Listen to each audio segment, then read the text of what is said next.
All right. All right. Good evening, y'all.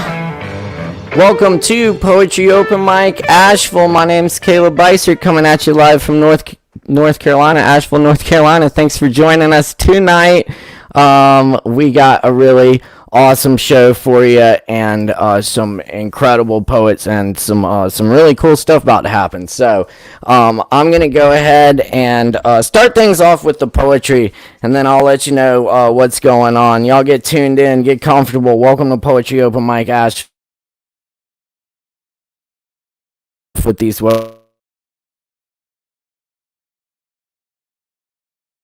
buttons stitched on morning lights. Jazz wakes with the day as I awaken with as love lit the night. Eyes appear and disappear to lead me once more to a green moon. Streets paved with opal sadness lead me counterclockwise to pockets of joy and jazz. All right. Let's see. I'm going to do a brand new poem now. Try this out. And then I think we got Aaron Price joining us tonight. We'll get a little music on here. And then we got our featured poet Kevin Evans in the house. And then we got a whole bunch more incredible performers lined up for you tonight. So stick around. We're going to keep rolling with it. This new one's called Johnson's Small Fruit Farm. The old man at Hump Mountain said Mr. Johnson passed away last night. He'd been sick for a while. Miss Johnson says she's done with the farm. I remember picking raspberries, the size of strawberries, buckets full of blueberries, crisp apples that snapped when you bit into them. They didn't grow watermelons. No jackfruits hang in that mountain orchard. No cantaloupes. All right. Thanks for being with us tonight. I'm joining you here from my living room in Asheville, North Carolina, live to wherever you are out there. We're sending out love to everyone via the Lovestream each and every Wednesday night right here on Facebook and also on the Sovereign Kava YouTube channel. Many thanks to Sovereign Kava, our sponsor, and many thanks also to Morgan Beiser, our technical director. And also, if you want to support this open mic, we got options for that as well, so check that out. And if you want to sign up to perform, we have a sign-up sheet going in the Poetry Open Mic Asheville group on Facebook. Just sign up there, and we'll send you a link to join the performance. It's just about as easy as that. And I also, not to be too much of a downer, but I do want to acknowledge the passing of someone in the Kava Bar community. This week, we lost our friend Dane Hessens, who was taken by the COVID-19 virus.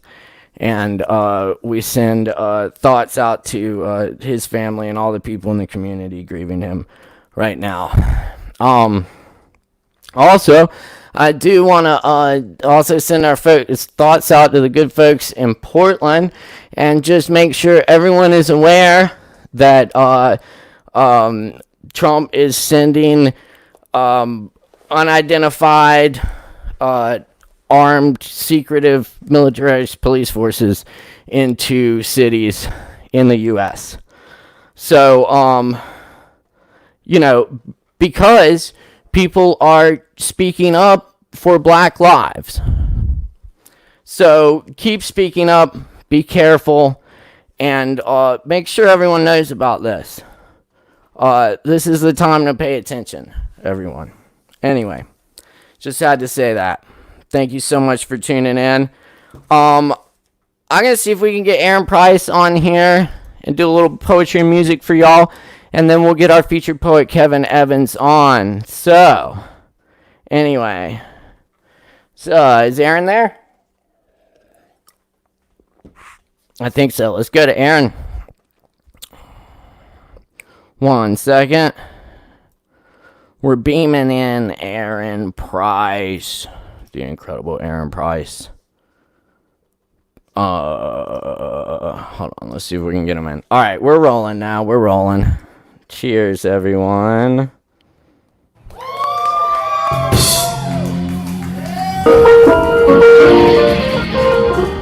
All right. Aaron, what's up, man? Good to see you. It's gonna have a lag for a second right when we start off, but it'll even out. Cool. How you doing, man? Doing all right? We got audio. You too, Caleb. Cool. I'm not anywhere. You too, Caleb. I'm not anywhere. All right. Well, let's just try this out and get to some poems here. I think we've done this before. Yeah, This is one of my poems about what dogs hear. I think we've done this before. This is called Present.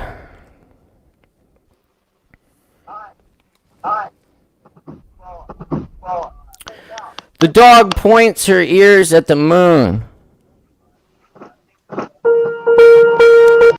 A full moon in Leo rising through the trees. And snow clouds. Dark blue evening. Sky full of action. Weeping blankets on the highways. In the little town of houses with yellow windows.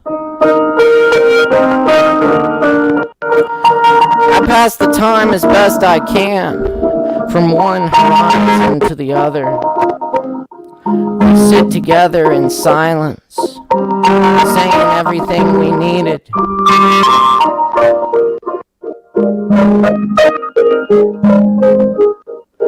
Now the silence does all the talking.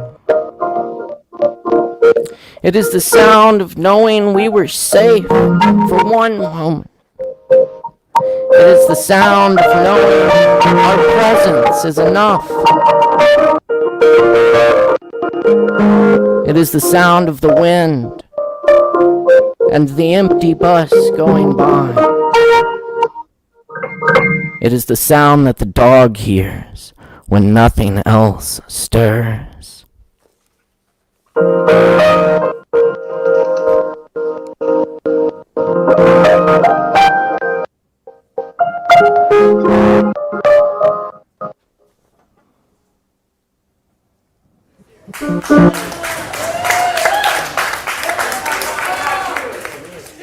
Awesome.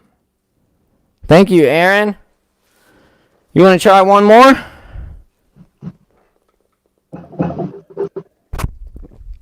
I know this is a super weird way to perform, but we're adapting. Alright, let's see if we got one more. I got the Asheville Night, I think, around here somewhere. Aaron knows that one pretty well. I think he can just go off on it. We'll do this one more poem and then we'll get Kevin Evans on here. But thanks for joining us. Thanks for joining us. This is a lot of fun, y'all. All right. Lost friends find each other on sidewalks. There must be a festival in town.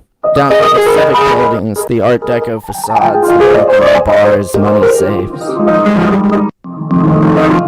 How mountains. Or sometimes you see a seagull too.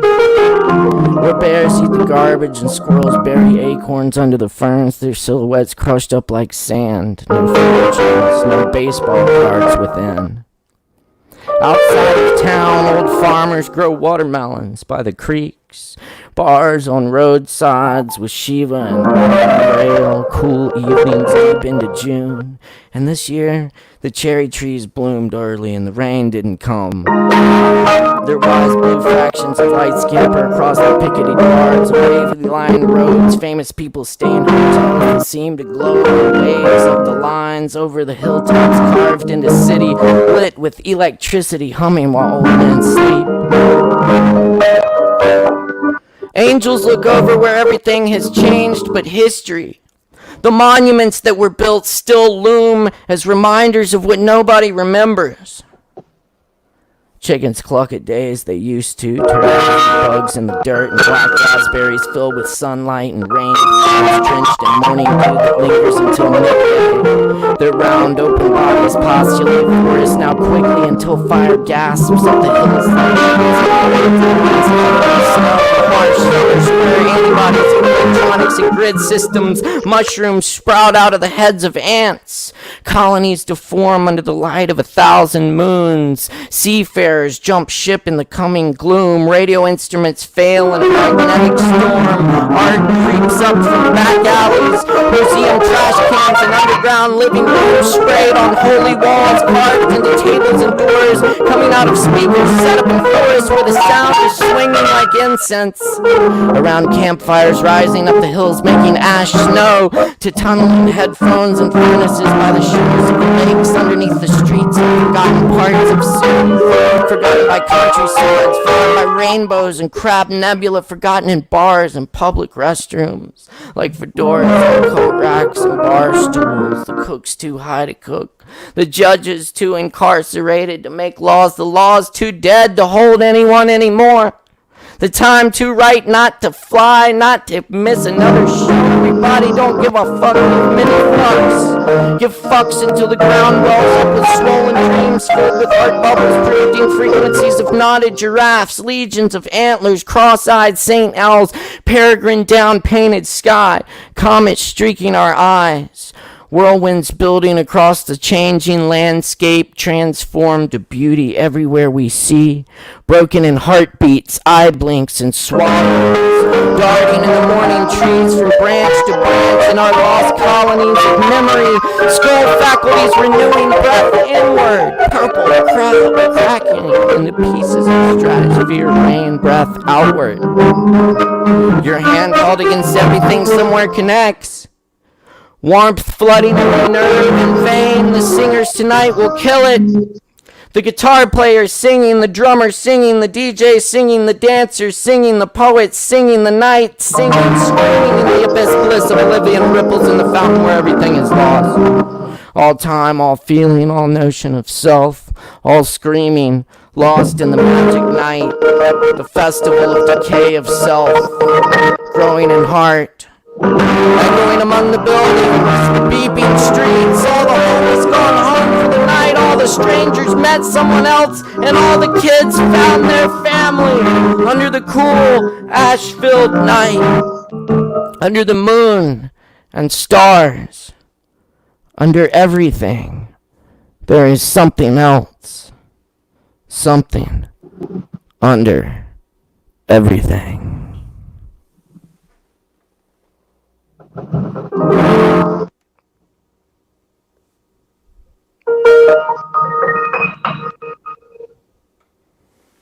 All right, y'all give it up for Aaron Price. Very good. Thank you, Aaron. Awesome. Cool. I've never been so late to a gig, even though I was right there on time at it. We're gonna work this shit out, my man. Yeah, man, it's fun working with the delay and everything.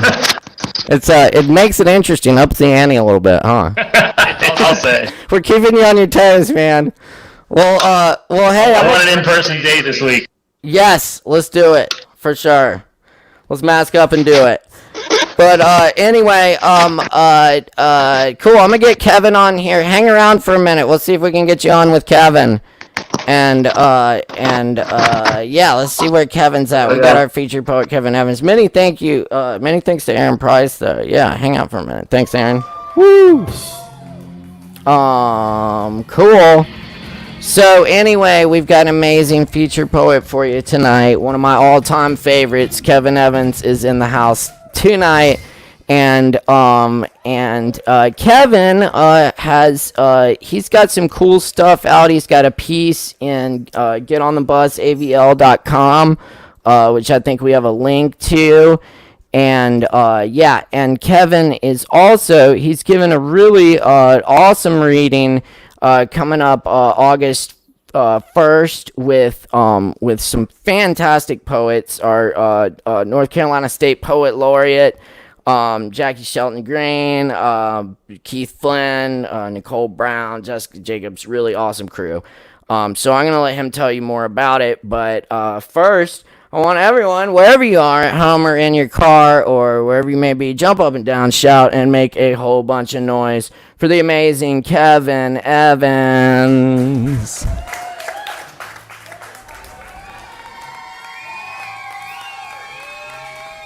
Yeah. All right, Hello. Kevin, Hello. how you doing? I'm doing all right. Excellent, man. I'm glad to hear that. Glad you could make it tonight. Yeah. Thank you. Yeah, very good.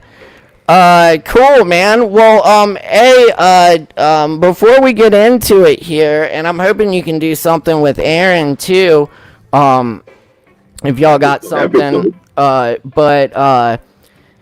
I do want to give you a second to talk about your reading, and some of the writing you've been doing lately, but also about this reading coming up that's gonna be really awesome. Everyone should tune into it. And I think we got a poster for that there. There you go. Yeah. Cool. Yeah, and so we've got some links in the comments too where people can find this stuff. But yeah, please go ahead and tell us about it, man. Thank you. exactly. Well, it's basically a benefit for Beloved ASHEV, which Awesome is a organization. local organization, like nonprofit type. And it do a lot for the community. It provides sometimes food, goods, services, things of that nature for the community. In different ways, from artists as well as people who have needs in the community. Yeah, excellent organization there. Shout out to my man Ponko over there holding things down, and everybody check that out. Support Beloved. They've been doing so much great work in the community for years now, but especially during the pandemic, they've been delivering tons of food and masks to people in need, and so I'm really glad y'all are getting together with some big names and doing this reading to support them. Yeah, absolutely. When I was asked to do it, I was definitely very interested. And one thing is, I don't know if I mentioned. I think you mentioned the time, but it's 7 p.m. on Saturday, August 1st. So I know that's on the post for the flyer or whatnot. Yeah. So it's basically an online event. I'll post it on Facebook and whatnot myself and share it, but also you could probably go to belovedasheville.com and that. Fantastic. Well, thanks for telling us about that. And yeah, I know you got some poems for us tonight, so I'm gonna let you get to your set. But did you want to try to do one with Aaron real quick? Sure. All right, yeah. Let's see if we can bring Aaron back on here. Y'all give it up for Aaron Price and Kevin Evans. What's up? Hey, what's up? Yes, indeed. If I've got Aaron Price for at least one of these, I'm gonna pull out like kind of on a note. It's the Cookie Monster Man. Yeah, classic. Yeah, I haven't read that in so long, so I figured we'd do that. We've done that before. All right, well, I'm gonna hand it over to y'all. Thanks, Caleb. Cheers. All right.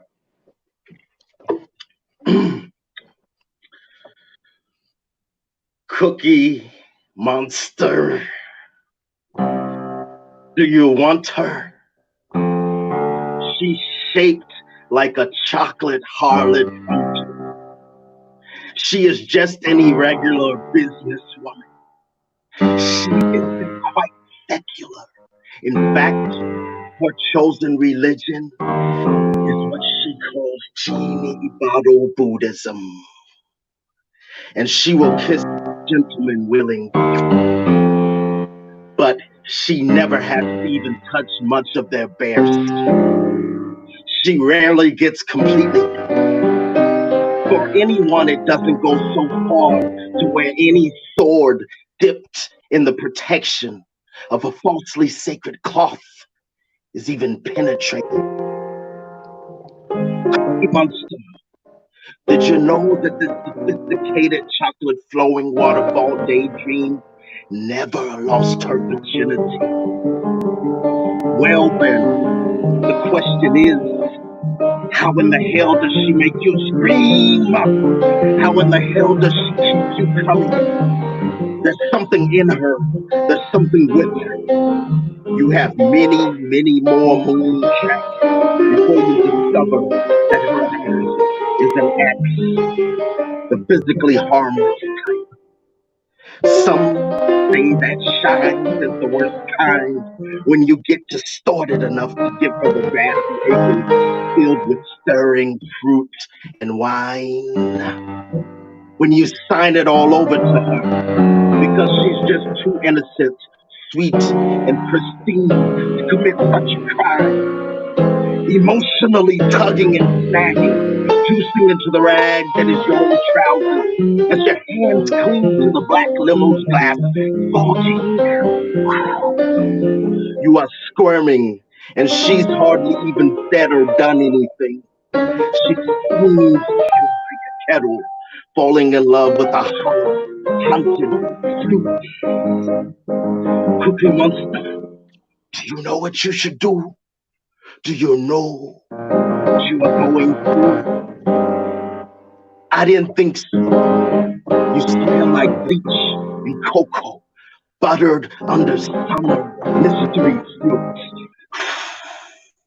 Your wife asks you when you arrive back out at the farm, where you been and how's the new car that you went to the big city to shop and cop. What about that paint job on my car? It has been rusted up since the tornado rearranged the lawn. You just smile, shrug, and play dumb. You say, I ran into some old friends and we had an extended symposium lunch discussing cookies that taste like medicine and medicine that tastes like heaven. She looks at you as if she's trying to see through a tree collapsed roof from 30,000 feet high, for to really see into the indoor truth of a husband, of a land, of a time, of a roasted rocky romance. She can't. She can't. She just knows all she knows. And he, to her, will always be the champ, sweet and beastly, the Cookie Monster Man. Thanks, man. Cool. Word. Oh, that was fun and weird. It's cool. It's good to see you, man. You too, man. Hey, we'll catch you soon. I'll be keeping in touch. That sounds great. I'm gonna duck out of here. All right, peace.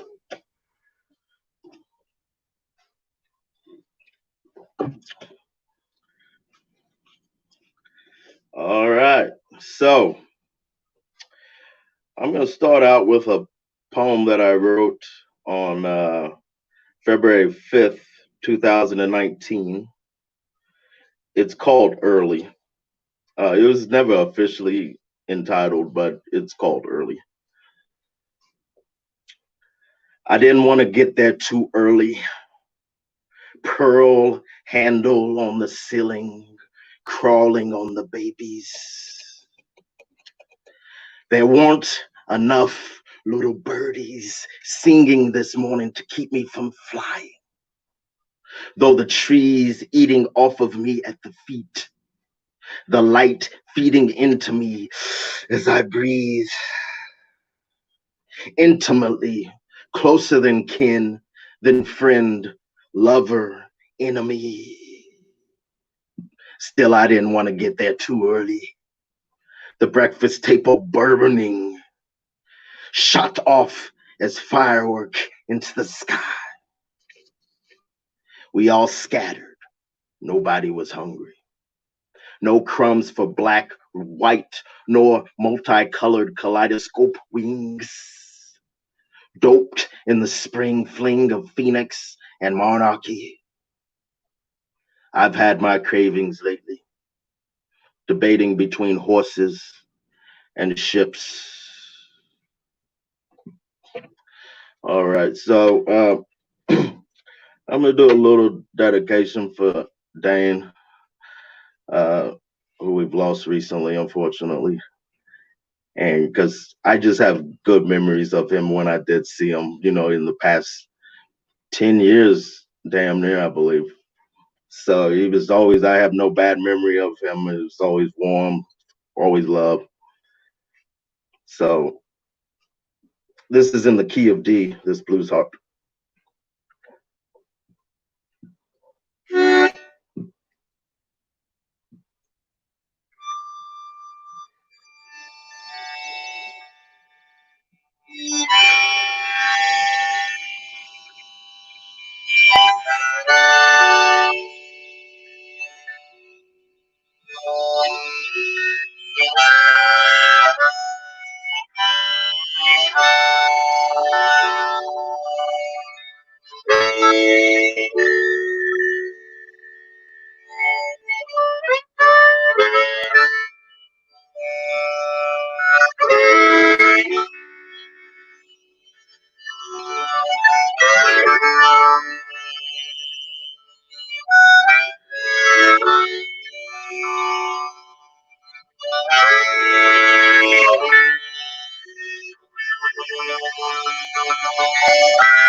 What happens when the milkman goes missing?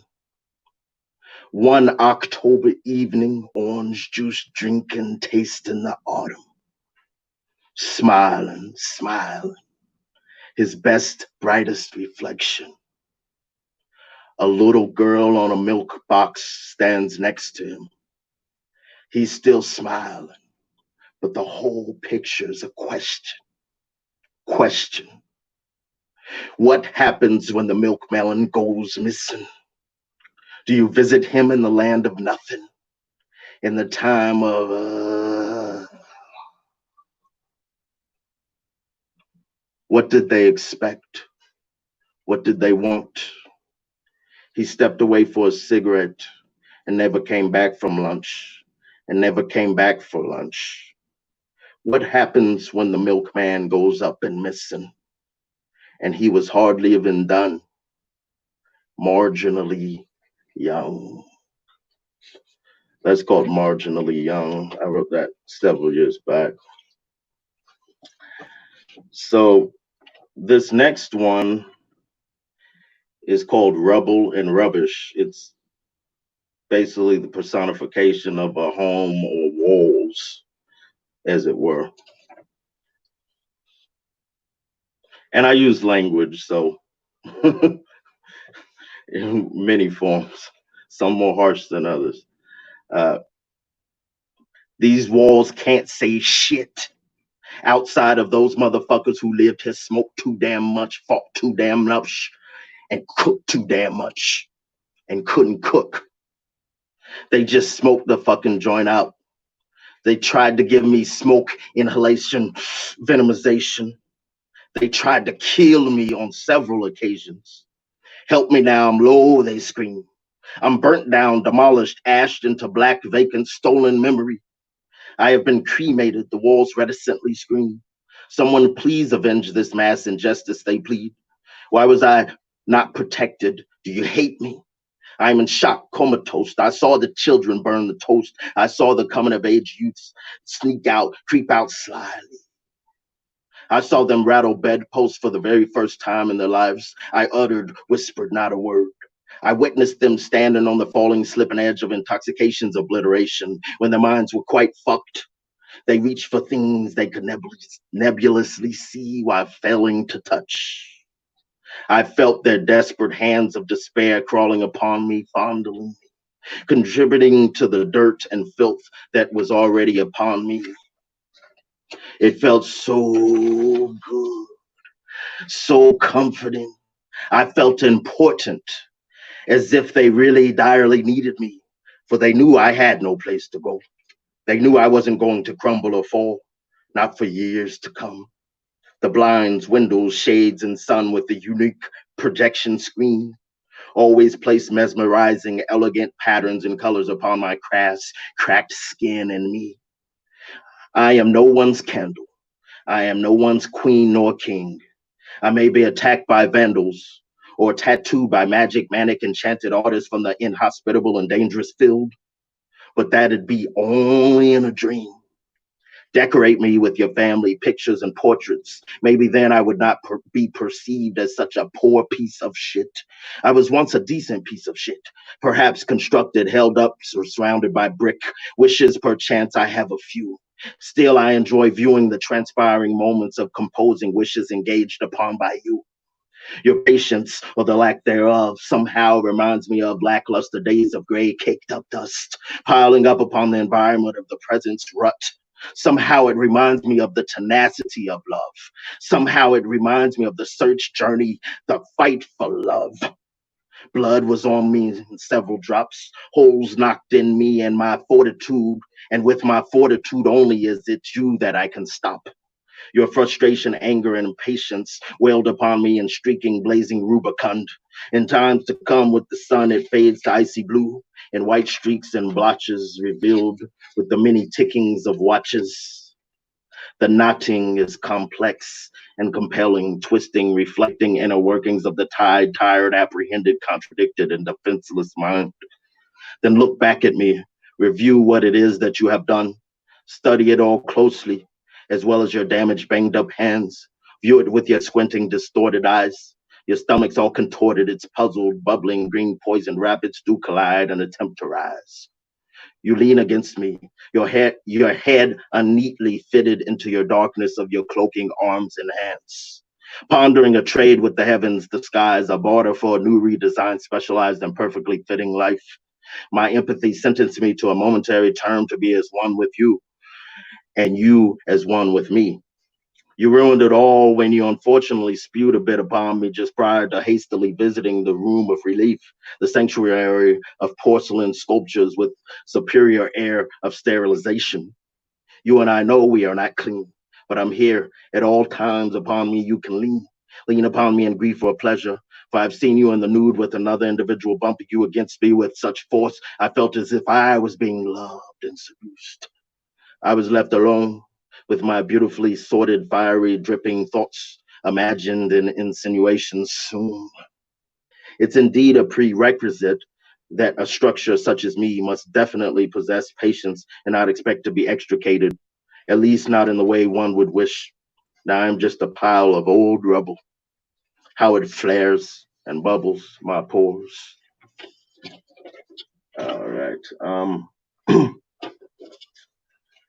All right. Maybe I'll just do one more, I believe. And it's called Know Ourself. It was written 2008, I would say. 2009. There was a little peach girl born in the Southland named Renee. She always looked for the safest, protected hideaway. It was Daddy's arms, and it was a man in the dark, far off and gone. who sooner or later she would have to run from. There was a little flower girl growing in the Southland, growing in the south wind, named Jane. She always blew her petals, her mind, and her heart away as she took all of yours. Dear kind sir from the northern turn on the northern tour. Sooner or later, she would find her purr and feed it all the milk she thought it deserved. Then she left you all alone, sniffing the guts and remains of an old, torn, poor little bird. There was a little bird they called Angel. She grew up fast, but escaped the earthy, syrupy waters of maple. Her wings were never too covered in the color dark brown deep to where the sky couldn't take her gushing.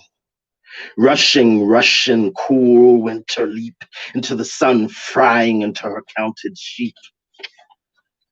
There was a young lady in school learning how to chase saints in the Navy. On the shore she was with a hat, whistle, shaved leg, and cringing craving, but never too daring until she moved. She moved out into the lap of a big man with lots of money and fun speed to steam for marrying. She was trying to turn herself from half-baked, rough, rusted, busted diamond princess into queen who lived on the edge of the biggest, better thing. Proud to say at 18 with lies and broken teeth that she came from the big old house down in New Orleans. They knew she was lying, but they still tested her and took her for riding. She couldn't lead on that she was bluffing. So, of course, in life imitates art fashion, she slowly became that unhoused other or something she spoke about, just talking and being cute. Being cute previously, attempting innocently and naively to get it for nothing. Her name was Nadine, and even her whitest, most picketed, widest fantasy pastures were never clean.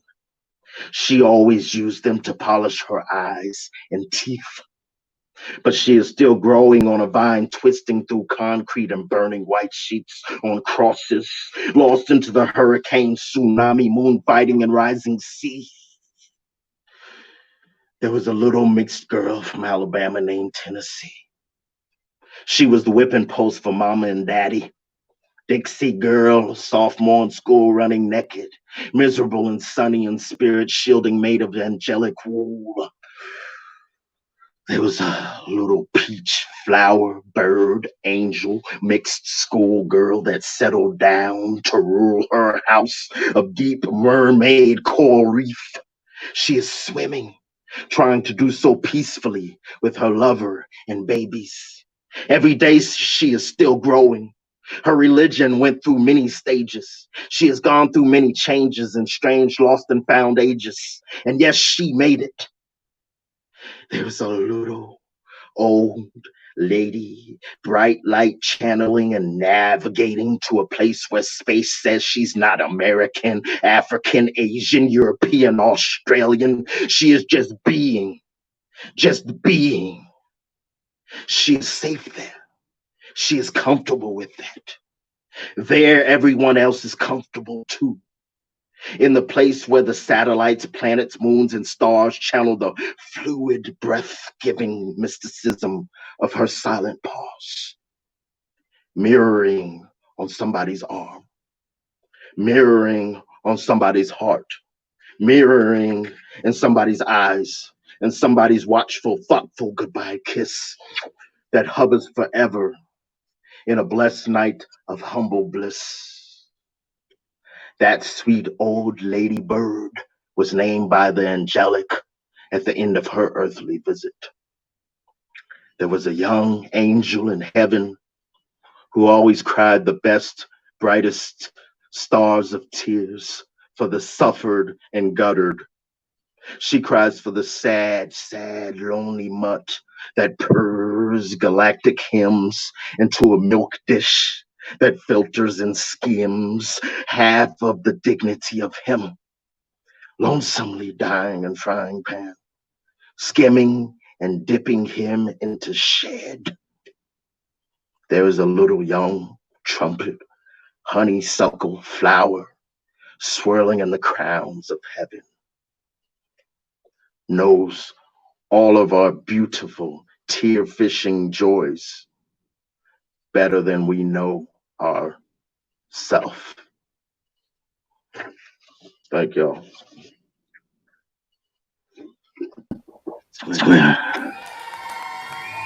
Kevin Evans, y'all. Thank you so much, Kevin. Thank you. Cheers. Absolutely, yeah. Cheers. Cheers. I got a bundle over there. Oh yeah, buddy. Get it, Kevin. Excellent. Yeah, we're having a good time tonight. And Kevin, thank you so much for that beautiful work. That was amazing. And I just want to encourage everyone again to check out the reading coming up that Kevin's doing as a benefit for beloved Asheville. Great poets on there: Eric Tran, Sebastian Matthews, Keith Flynn, Jackie Shelton Green, Nicole Brown. Like, it's gonna be a good time. All wonderful people there. So check that out, and also please go over and check out getonthebusavl.com. Kevin's got a piece on there, a new piece coming out, and Justin Blackburn's got stuff. A lot of our friends have stuff on there, and it's really poignant work in these times. So read up and listen to these perspectives. Absolutely. Well, thank you, man. Yeah, Kevin, man, I really appreciate it, and I will see you again real soon. For sure. Take care, man. I'll be watching a bit. Please do, man. Much love, Kevin. Y'all give it up one more time for Kevin Evans.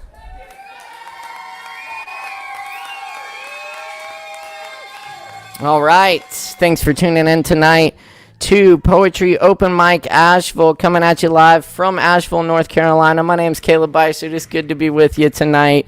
We do this open mic each and every Wednesday night. We've been doing it in Asheville for the past 10 years or so. Yeah, almost 10 years now. Wow.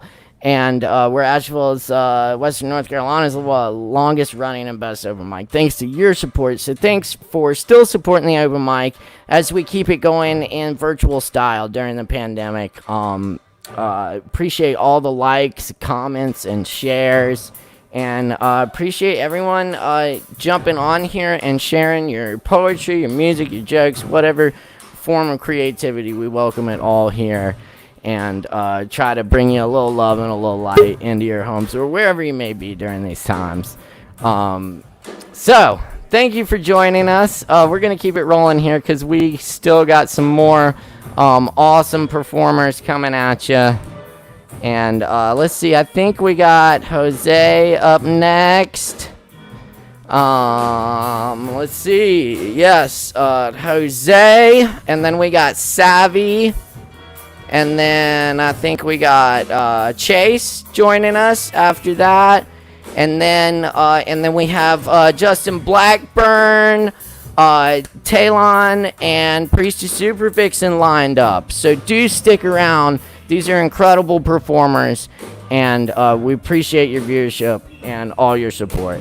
So let's go ahead and get Joe Shelton, Jose, on the mic here. Y'all make a whole bunch of noise. Wherever you are, jump up and down and shout for Jose. Hey, how's it going? All right. Excellent. Yeah, Very good. We've got another man down. And I couldn't place it to his name. The message changed. The picture. I know by the way. This is one a good guy. Absolutely. So you issued a public announcement for people of Portland, and I say a public announcement for some of our right-wing friends, all people are welcome, but stop lying about COVID, period. There's a truth and there's a lie, just like there's a alive and dead. And your stupid lies cause someone to die. You can't have that. So stop. Thank you. I really appreciate that. Yeah. Truthful words there. Truthful words. This is definitely the time to listen up and pay attention. And yeah, I appreciate you mentioning that. Absolutely. But anyway, yeah, rest in peace, Dane, and everybody be fucking careful out there and take this shit seriously. It's real, and what's going on all over the country is real right now. So anyway, I know you got some awesome poems for us tonight. Hey, I hope so. Arguable. Got three quick ones. We'll send out our slimming name and have as a life for the living. Indeed. All right, well, I'm going to turn it over to you. Everyone give it up one more time for Joe. Nope. I didn't get a cheers into it. Oh, Cheers. cheers. Yes. All right.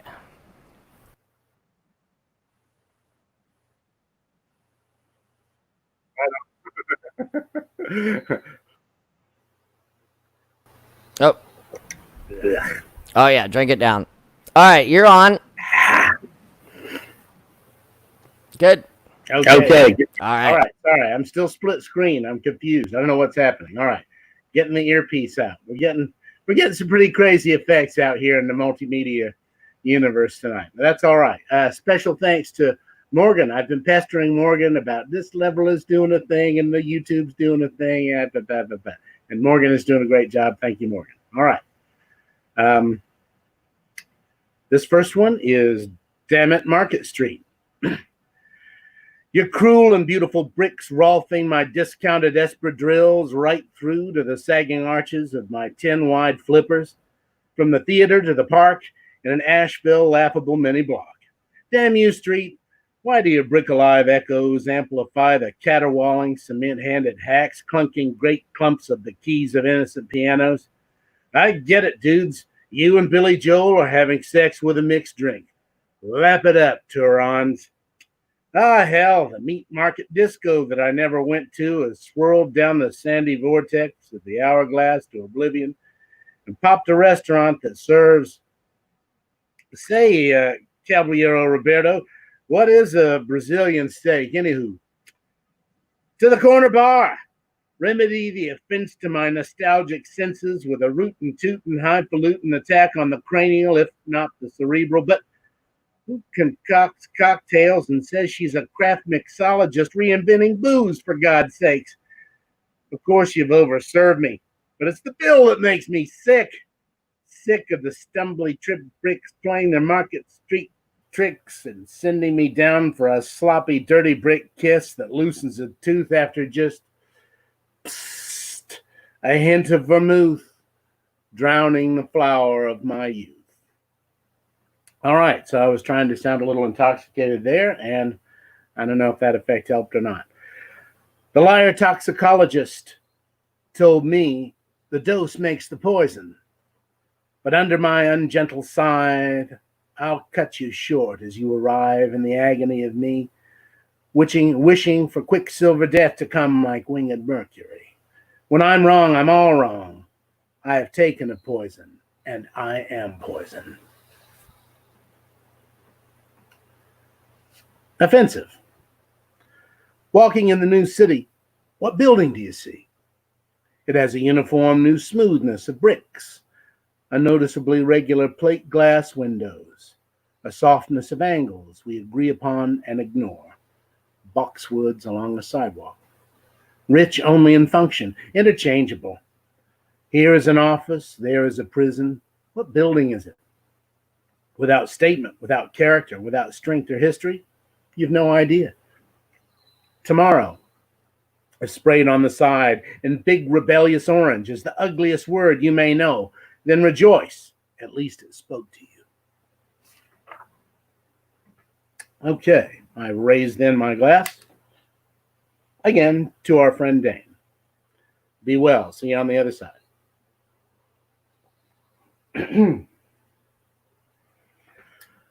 As I walked out in the streets of Laredo, as I walked along in Laredo one day, I spied a young cowboy all dressed in white linen, wrapped in white linen and cold as the clay.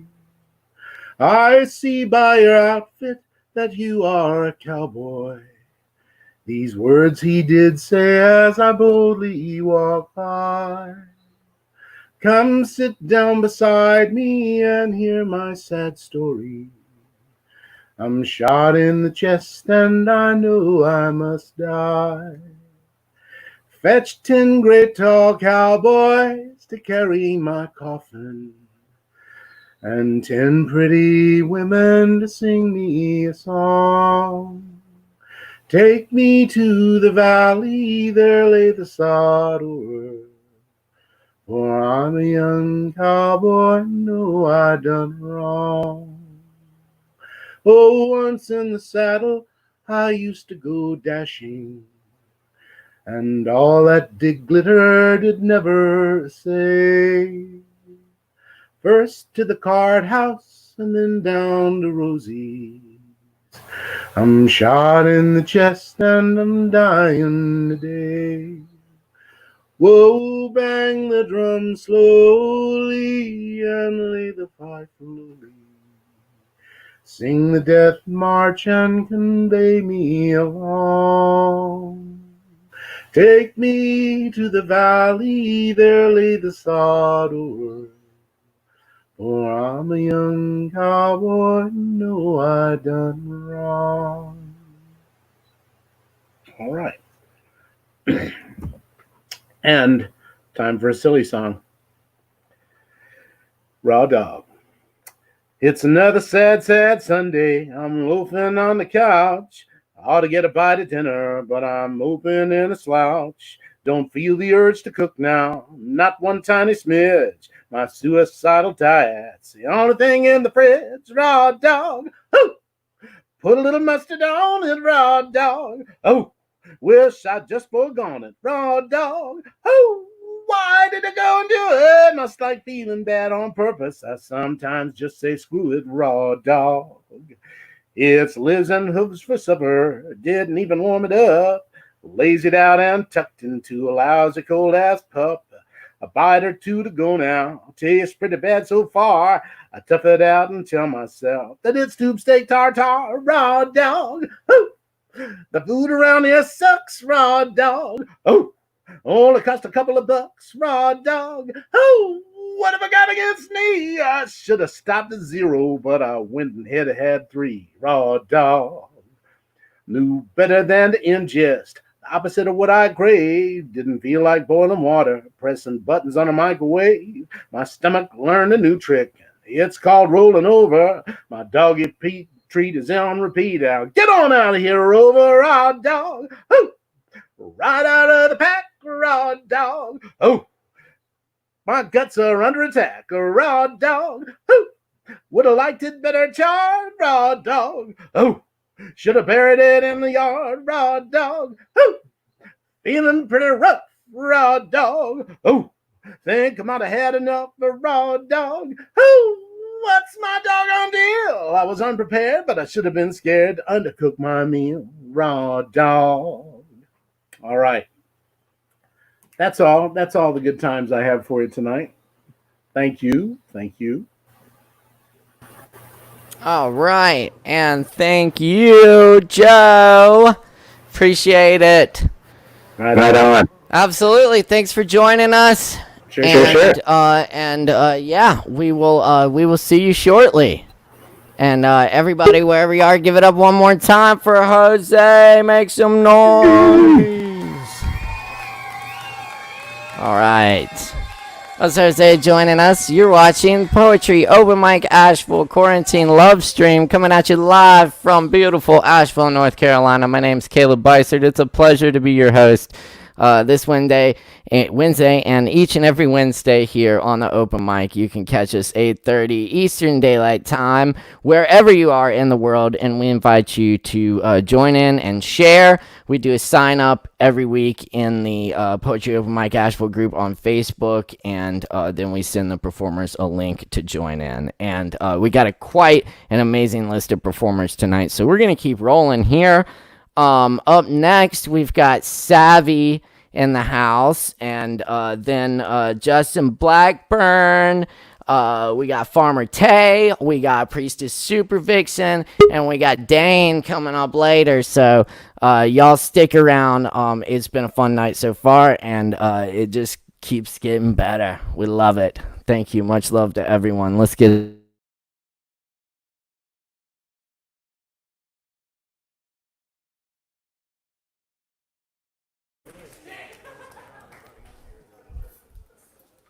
All right. Oh shit! Sorry, I didn't hear any of that. Oh, it's all good. I was just introducing you. Welcome to the mic. How you doing, Savvy? Pretty good. How are you? I'm great, thank you. Doing well, all considering. I'm serious right now. Oh, yeah. Oh, reminder of the performers, it helps to use headphones when we're doing the back and forth thing so we don't get an echo. But I can just go ahead and turn it over to you and let you do your thing. Okay, word. Sorry. All right. Hey, no problem. All right, y'all give it up for Savvy. Thank you, Caleb. All right, it's me. I'm actually just have one song for tonight. It's brand new. I just made it today. I had most of it written a long time ago, but kind of just randomly put it all together today. So I think it's gonna be called Sticky Hands. So here it is, my new song.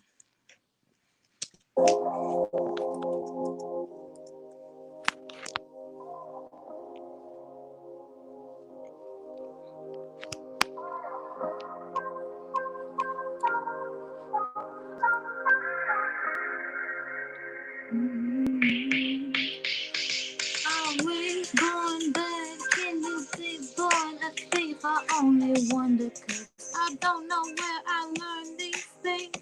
Swapping jewels, cause they look good on me. Moving way too fast for eventually.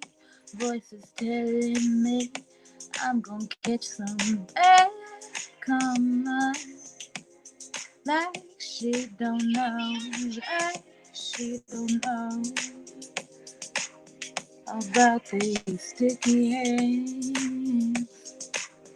About these sticky hands, I'm taking whatever I can grab. I want what I can have. I stuck myself to someone else's man. But you know what? I'm not gonna get caught. I'm not gonna get caught stealing again, especially not cause I caught feelings again, especially not cause I caught feelings again. No, no, no, no, no.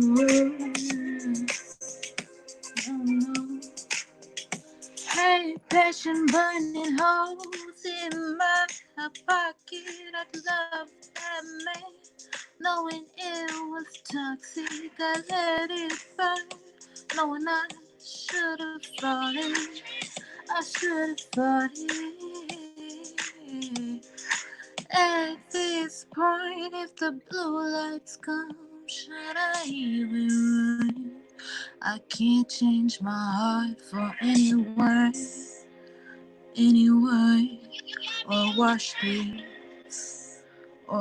these sticky hands.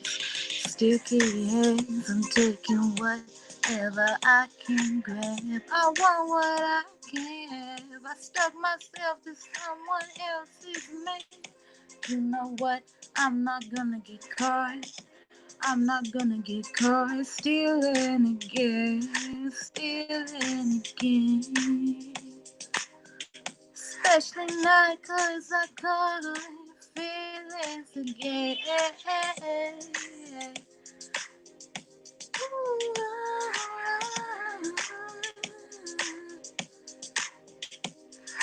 blood on his hands.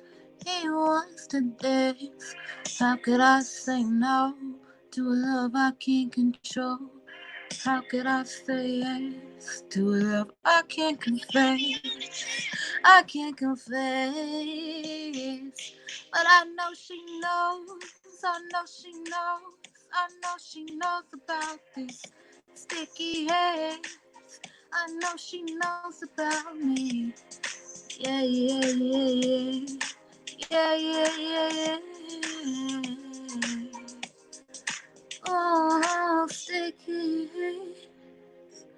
Taking whatever I can grab. You gotta be on the track.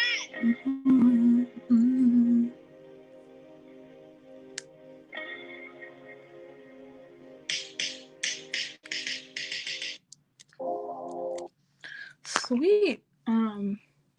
That went by really quick, but yeah, I kind of just put that together earlier. Interested to hear anyone's thoughts. I know there's a lot of S's in that song. That's not great for someone with a lisp, but yeah, that's all I got for this go round. Keeping it short and simple.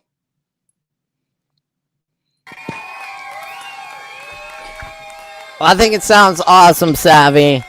Thank you. Yeah, absolutely. Killing it. Yay. Killing it. Thank you, Caleb. Yeah, totally. And I love the S's. Your S's are beautiful. Hell yeah. Signature. Yes, indeed. Well, thank you for joining us tonight. It's really good to see you, Savvy, and hear the music. Absolutely. Mwah. We'll see you soon. Y'all give it up again for Savvy. Cheers. Yes, indeed.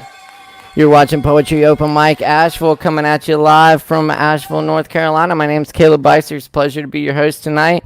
We got a bunch more amazing performers coming at you, so everybody stick around, stay tuned. We really appreciate the likes, comments, and shares. And again, many thanks to Sovereign Kava for their support. Cool. Let's see if we can get our next performer on here real quick. Yes, I think we got Chase joining us tonight. Let's go ahead and bring Chase on here. 1 second. All right, hold on. Oop, that didn't work. All right, well, let's try that one more time.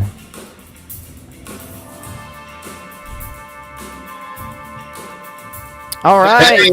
Hey, Chase, how you doing? Good. I'm good. I am good. Thank you so much for joining us tonight. Glad I could make it tonight. Absolutely. Wonderful. Well, yeah. I'm gonna. You got 10 minutes, and I'm gonna turn it over to you and let you do your thing. Cool. And everybody, give it up for Chase.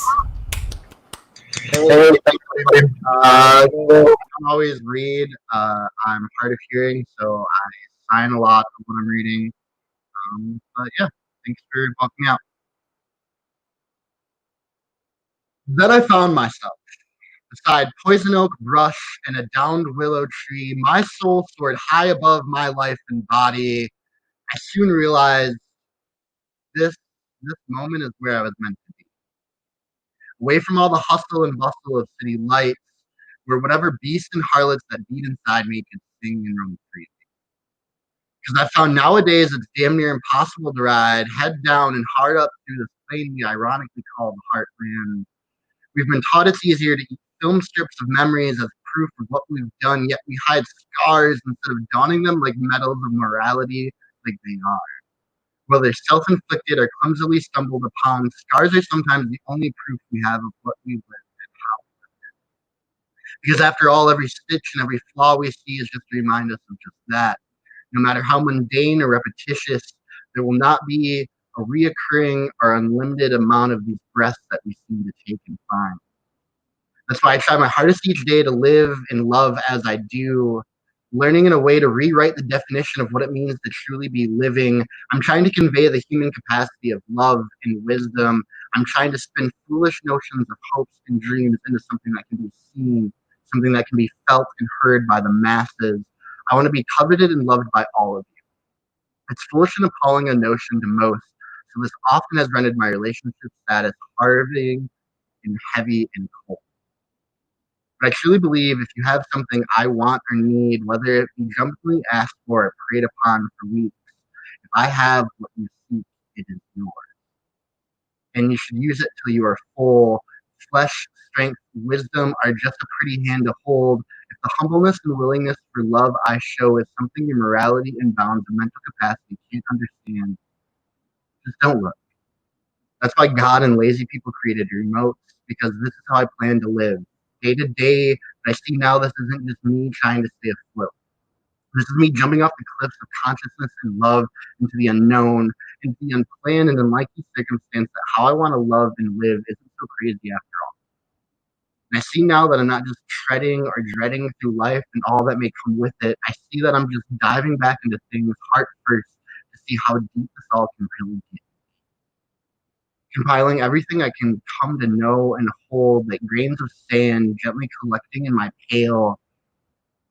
I'm trying to build you all a shore. I'm trying to build you all a home that you can go see from wherever you are, someplace that's beautiful and safe, where you can feel welcome to, whatever and whoever you may be, where you can feel accepted, even if you don't know quite who you are yet. This place isn't complete yet, and sometimes because of my loneliness, this place gets kind of dark. There will come a day, I swear, you could all live and dance so beautifully and freely in this place, in my love. There are days, I swear, we'd all be better off in a tree house and blanket forts and a tree commune to start right here in ASHEV. Right here with these ideas we could ignite with hopes like a pile of brush. No fear or worry if it was poisonous or if it were contributing to a much larger need or cause just by existing.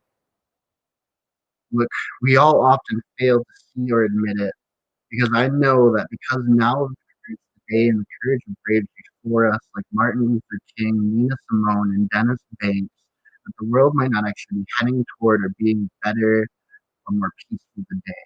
There's still work to be done, seeds to be sowed. That's why I'm trying to build this place. In hopes that no matter how much of an inconvenience we may think or feel we are in the outside society, that when we come home, we know we are welcome to whoever we may be. Thank you. I got one more short one for you guys.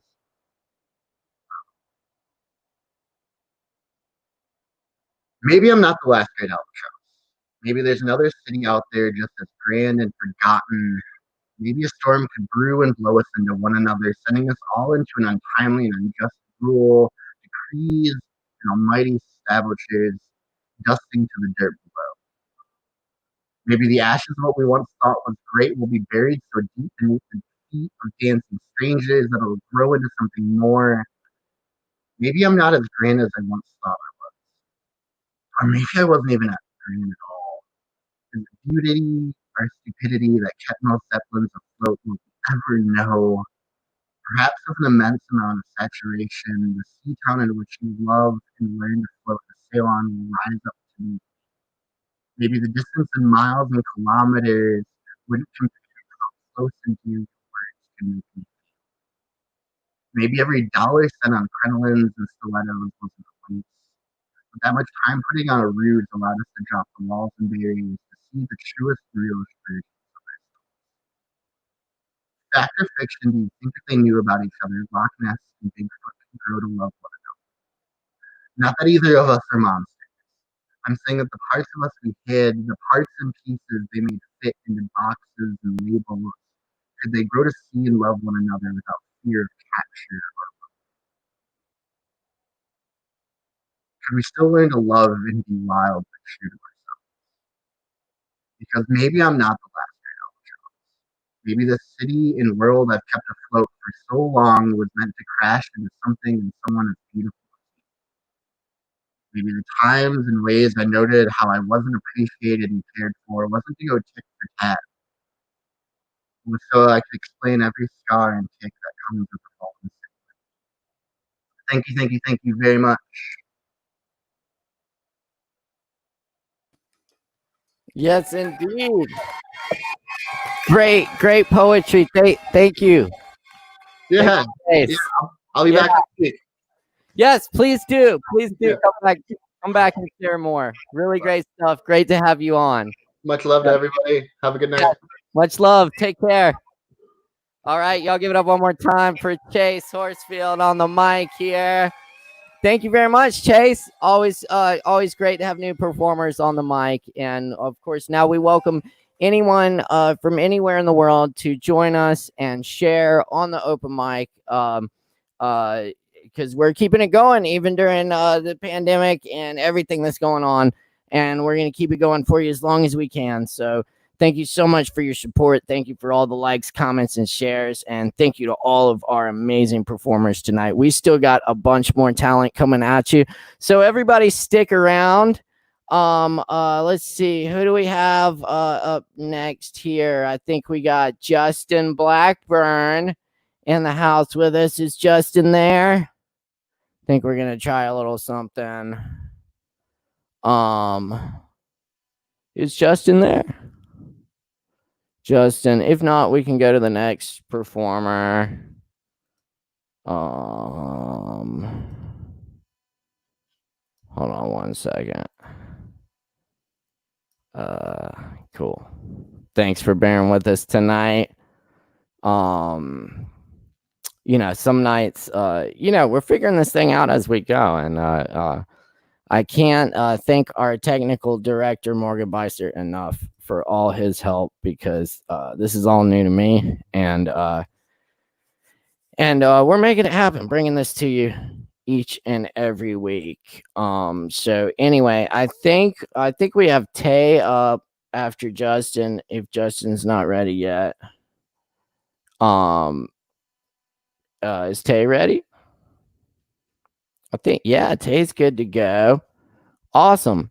Well, that's great, because Tay is an amazing, powerful spoken word artist here in Asheville, and we're happy to have her on the show tonight. So y'all make a whole bunch of noise for Taylon Breeden. Give it up. Thanks, Caleb. I appreciate you having me Hey, on. no problem. Absolutely. Thank you for being here. It's great to see you. And I don't have headphones, so I might have an echo here. So well, that's all right. I can just turn it over to you and let you share your poetry. Thank you. All right. Here we go.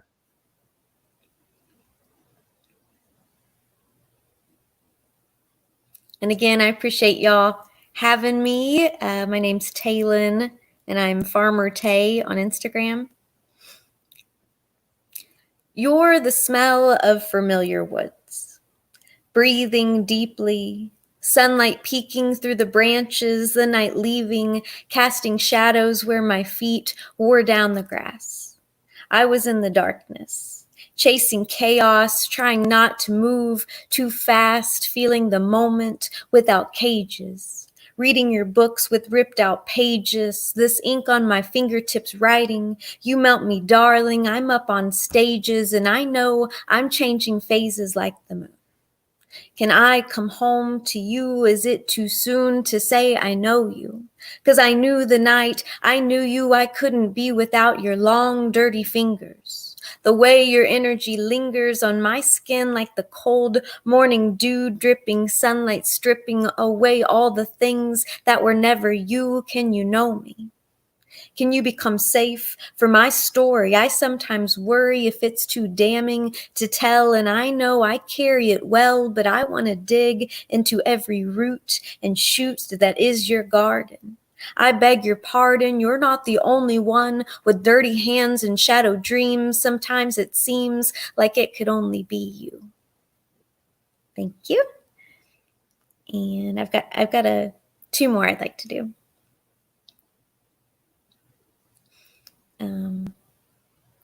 So I actually wrote this for a death theme for a project I was working on that actually never came to fruition. because of COVID, so it feels timely. You were already dead when I found you. Stone cold like a frosty amethyst dropped in the winter woods by a child that would never find her magic again. I dug a hole, said a word in the honor of your soul that only brought death. I go inside my home, but you still remain. I cry you off. Death always makes me feel the same, like time is ticking. Fragile in its movement, in its moment. Can I make it last? But it's strange when something you love becomes just a memory in the past. Can I meet you there? I can feel you there. I hold my breath and stare blankly towards the hopeless night, accepting that sometimes the light goes out, and all we can do is sit in the dark. I feel you next to me. This is farming, I say with a sigh, washing the loss off of my hands. This is the brutal truth of how fragile bringing life in and out, the cycle we want to lie about. This is the food on our table. This is the hardship of mimicking nature, domesticating what is wild. Your meat is mislabeled. Are you conscious in the lives you take, in the systems we create as we suffocate for what is easy? The shifting sun is begging for us to undo what has been done. In the morning, I will plant lilies. I will rotate my tomatoes in the sun and continue living, carrying on gently in my mortality. For we are all dying as one. I felt you in the soil, a kind reminder that one day I too will return to dirt, and I hope you will plant flowers in me instead of what hurts. And then I have one more, which is a new one. I haven't performed this live yet. She was the blossoms in the ditch that gathered in the rain, beautiful and dripping wet, running next to the road, reminding me beauty can be filthy. Beauty can be death. Beauty is in letting go of this. I surrender. I love a good low note. The strum and hum of your stubbornness, fighting what you don't even know. You don't even know me yet. You've seen a few layers, but I'm still not the girl you think you met. Mind your business. We are living like we are made of spring mozzarella cheese, quarantine, maybe making a mess. You're always planting things and me still blooming. And sometimes you go all dark and gloom, but we won't let this die. It just arrived a few lives ago. You'll clip your middle finger for my viewing pleasure. You are always trying to go too soon, making me come too quick and nimble, always jumping candlesticks. I dip them in my wax and watch us burn. We are trying to kiss each other calm, making all the mistakes just to learn that you are the lesson of love. You are the lesson of how I don't know what I'm fucking doing, but it feels right when I do it with you, and I'm living in the now. No longer asking how my future looks, because I don't live there. It might not even be there, so I hold you tight and drift into you tonight. Thank you, guys. All right, new shit. Very nice. Thank you. That was Farmer Tay in the house. Very good. I would say Tay is also part of the Asheville Poetry Slam team, which y'all should check out. And she does a lot of awesome work here in the community with cannabis activism, and she has a farm with a lot of goats and stuff, I understand. And that's really awesome. I've got a lot of goats in my neighborhood right now. The city's doing a goatscaping project, and so at night they bring these beautiful white goats to kind of hang out in the moonlight and eat the vegetation. Anyway, thanks for joining us on Poetry Open Mic Asheville tonight. My name's Caleb Beisert, coming at you live from Asheville, North Carolina. We got a whole lot more coming at you tonight. Yes, indeed. Oh, yeah. Cool. Also, tonight's theme music is by the Cavalactones. Check them out. Yeah, I play in the band, so we get the music for free. That's a plus. That's copyright violation bullshit. But anyway, I think we do have Justin up next, ready to go. And then we got Priestess Super Vixen in the house, and then Dane after that. And then if anyone else wants to grab a spot tonight, I think we may have a spot or two left. So get it while the getting's good.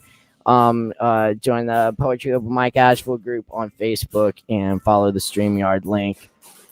We do appreciate it.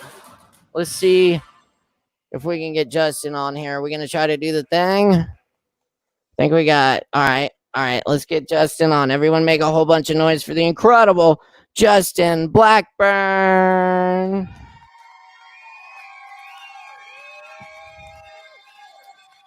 Justin, what's up, man?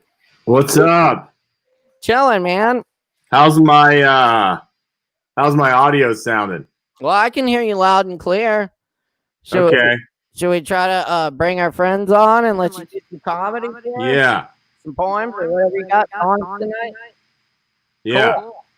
All right. Yeah, we'll come on stream. You can just bring your speaker down. That should be good in the just do your thing. We'll be here. Sorry, I couldn't hear you. What's up? Hey, what's up? Man. Laughter coming up. That's what's coming up. Okay. It's good enough for Donald Trump. It's good enough for you, my friend. All right. First off, thank y'all so much. It's so cool to see y'all. Kevin, great headlining set. So good to see Taylin. Love Taylin. Yeah. She's amazing. That's our Kevin, Taylin, and I are on the Asheville Poetry Slam team. Good to see you. Hope you're doing good. Yeah.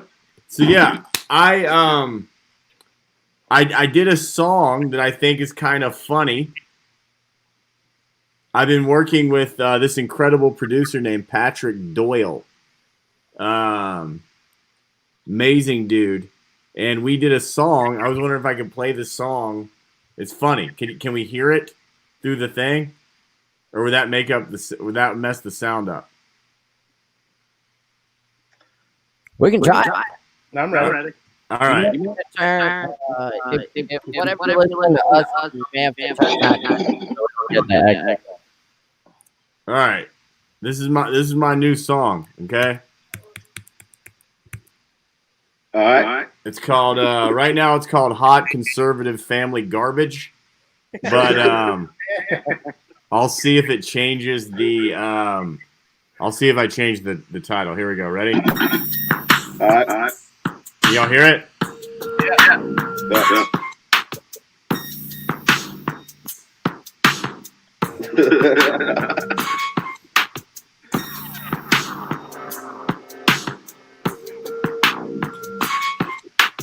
You wanna hang out with garbage? You can hang out with garbage. I don't wanna chill in the trash can. I don't chill in trash cans. If you wanna hang out with garbage, you can hang out with garbage. I don't wanna chill in the trash can.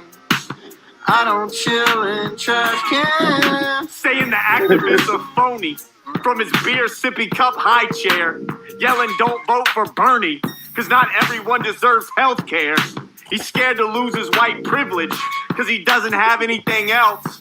I told him to practice self-forgiveness, but he's too dumb to know he hates himself. You wanna hang out with garbage, you can hang out with garbage. I don't wanna chill in the trash can. I don't chill in trash cans. If you wanna hang out with garbage, you can hang out with garbage. I don't wanna chill in the trash can. I don't chill in trash cans. Every time I see him, he's always talking the same shit, saying black people are lazy, doesn't get racism is systemic. I don't care if he's my family, he can suck my dick. The only reason he's wealthy is because of his rich racist parents. You wanna hang out with garbage, You can hang out with garbage. I don't wanna chill in the trash can. I don't chill in trash cans. If you wanna hang out with garbage, you can hang out with garbage. I don't wanna chill in the trash can. I don't chill in trash cans. Every conservative I know is an alcoholic. They feel an emotion and don't know what to call it. So they take out their wallet.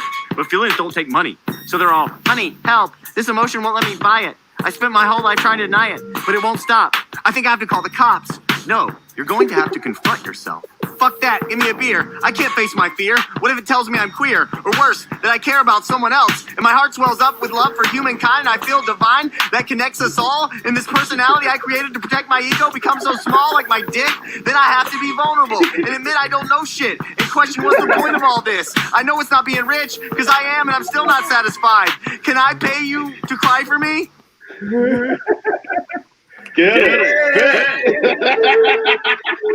Hey, thank you. Yeah, I wrote that. I got, conservative family members and people, want me to hang out with them or come to this. You should come here. And I'm like, nah.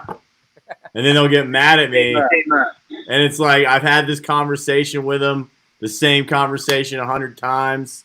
They don't change. So there's really no point for me, it's like, but it's your family. And I'm like, I don't care, I'm not going to go. So that was kind of created from what's that? We're your family on purpose. So how about that? What's that? Sorry, I couldn't hear it. So choose your family on purpose. Yeah. Yeah. So it's like, that was kind of created from fights with people who, got mad at me for not hanging out with my family or for saying like, nah, I'm not going to hang out with them. And I feel like that's something that probably people go through with, racist family members and just, so I was honestly amazed at how it came out, because I have no musical talent at all. I don't know how to sing on key. I don't know how to do shit. Like, Patrick, if y'all need any kind of recording, this dude is unbelievable. Like, he's got a hit. Patrick? Caleb? Yeah. I've met Patrick. He recorded the Natural Born Leaders record. Yeah. Love Natural Born Leaders are amazing, and their record is incredible. Yeah. Patrick is like out of this, like, he's like, I don't know. I can't sing on key. I don't even know how to get on beats. But it's like that voice sounds really good, but it sounds really bad if you take all the shit off of it. You know what I mean? So like, this guy is like, and he I just come in and I'm just like, the beat goes like boom, and then he's like, and then he just creates this beat out of like nothing. Hell yeah. Yeah. So that dude is shout out to Patrick. He's amazing. But yeah, I can do a couple of jokes, like the ones I'll do some if that's cool. Let me see what I got here.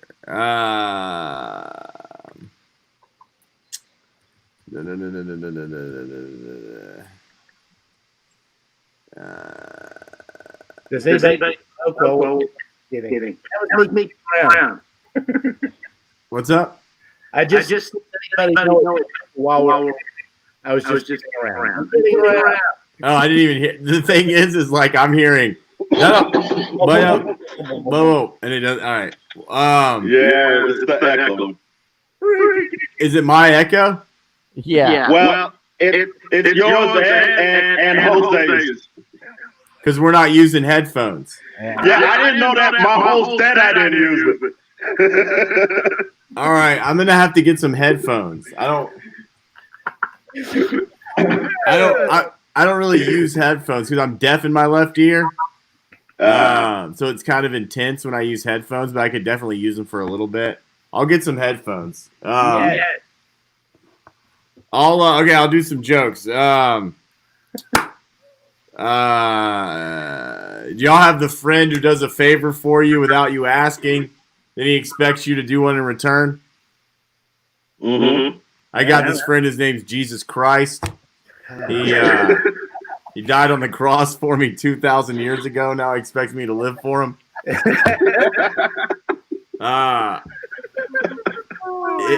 that would have been me 2,000 years ago, I'd have tried to talk Jesus down off the ledge, like, Jesus, bro, you don't have to die for me, man. Please, seriously, it's not that big of a deal. Have some levity, man. I appreciate it, but come on. I'm sorry. Please get down. I can make that joke because I was raised Christian and also because I'm God.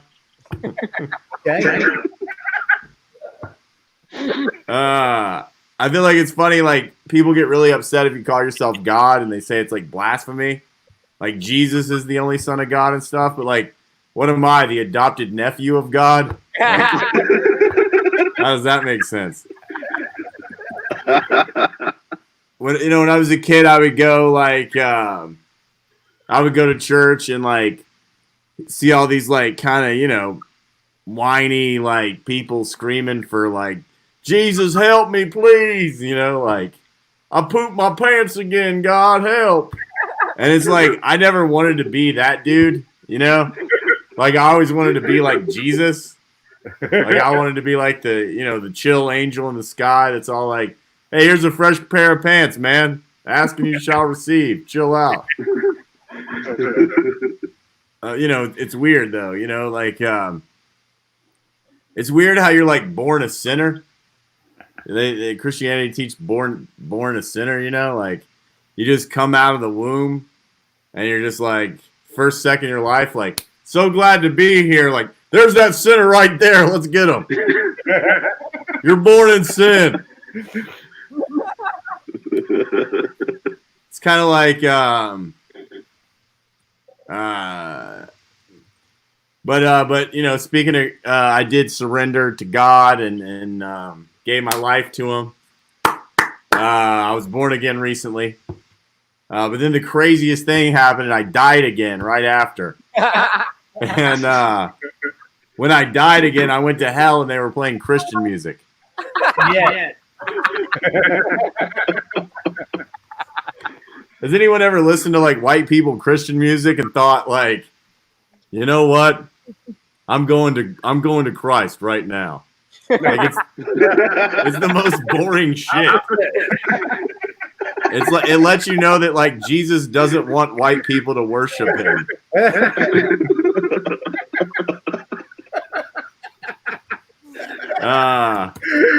I found out something interesting about Jesus recently that I didn't know. Jesus was not an American. And he wasn't white.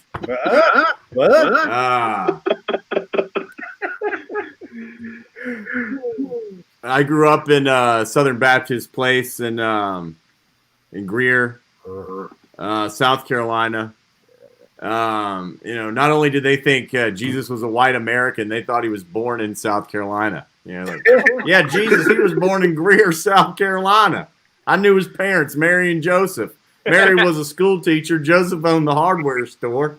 Jesus was a good kid, always made straight A's, did what his parents told him to do. One time, Joseph noticed that the cherry tree in the front yard was down, and Jesus said, "Stepdad, I can't tell a lie. I cut down that cherry tree." He was a good guy. It's weird.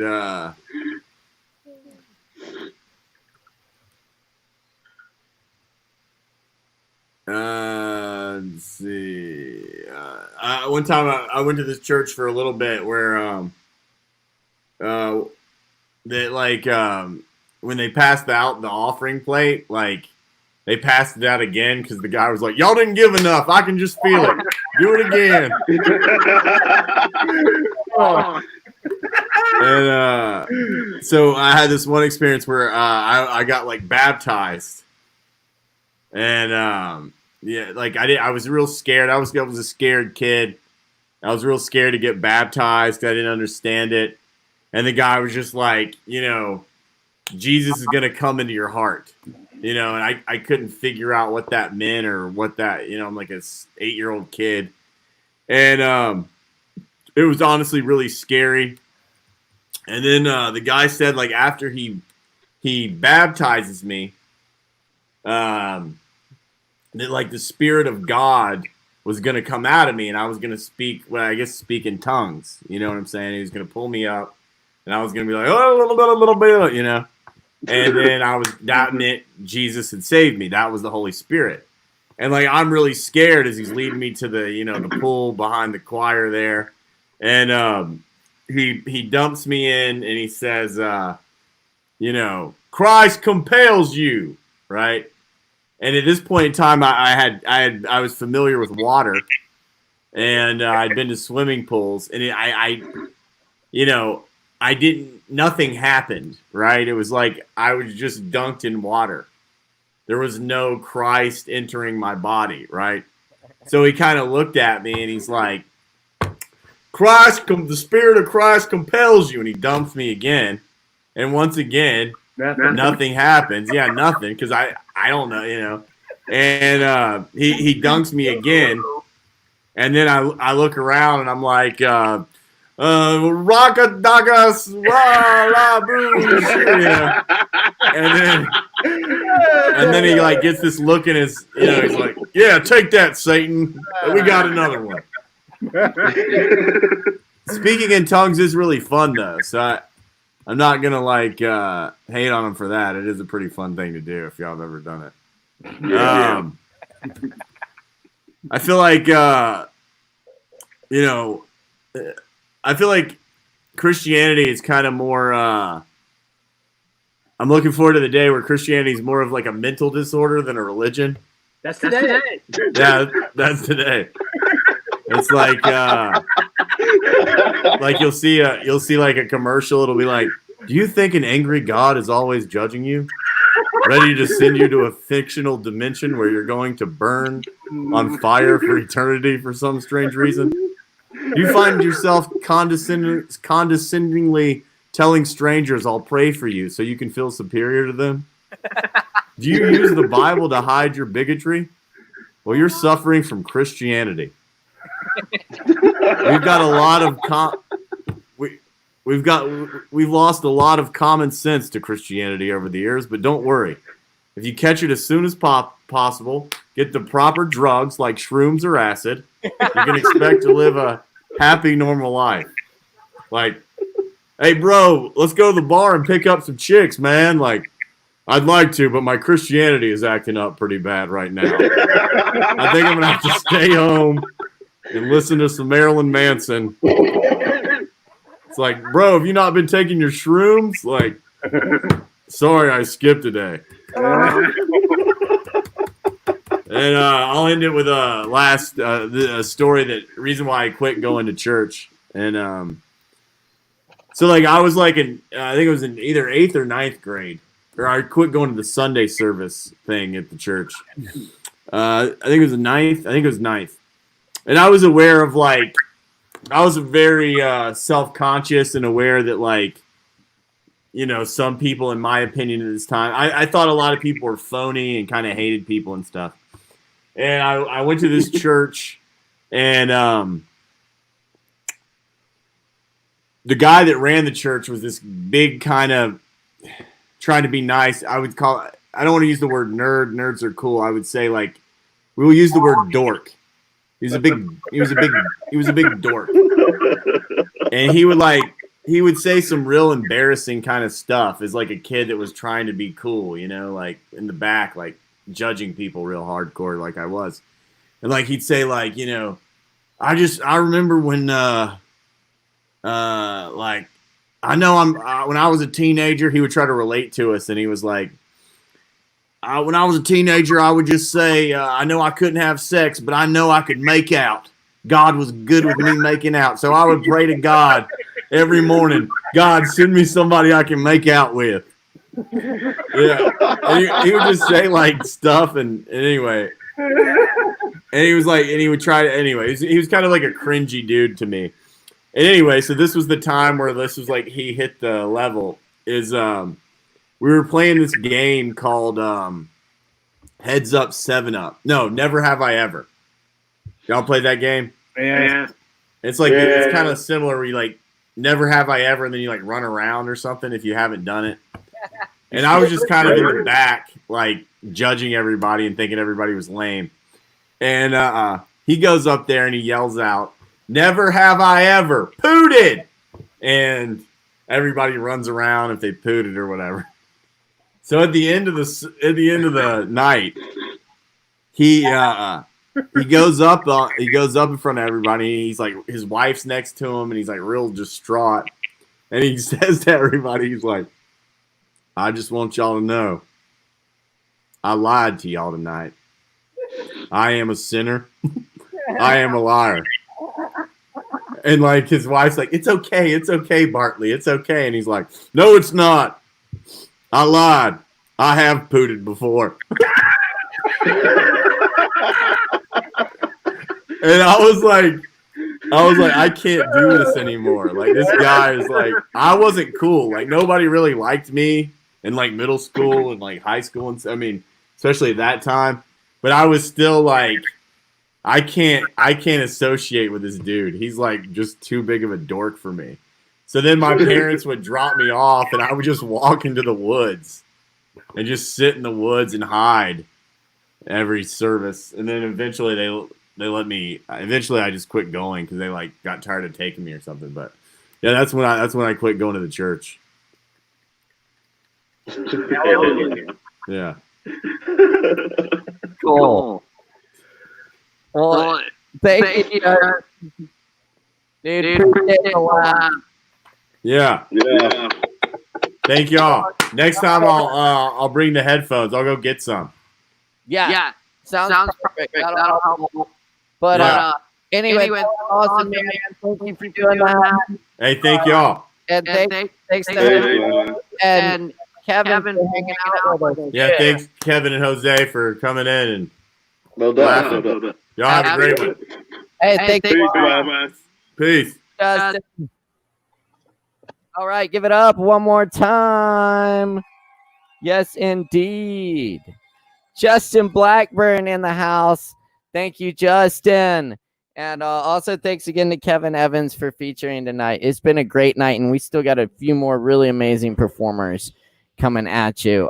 So we're going to get to them. Let's see. I think we have Priestess Super Vixen up next, and then we have Dane. And then I think there's a spot or two left. If anyone else wants one, follow that StreamYard link and jump in the broadcast studio and get ready to go because we're doing this thing. Anyway, thanks to Sovereign Kava for their support, and thank you to everyone for your support, your likes, comments, and shares. We really appreciate it. Catch us here each and every Wednesday night for more Poetry Open Mic Asheville, coming at you live from Asheville, North Carolina. And let's see if we can get Valerie on here. And Valerie has a new podcast out that everyone should check out, and I'm sure Valerie can tell you more about it. Let's get Valerie in here. Y'all make a whole bunch of noise, you know it.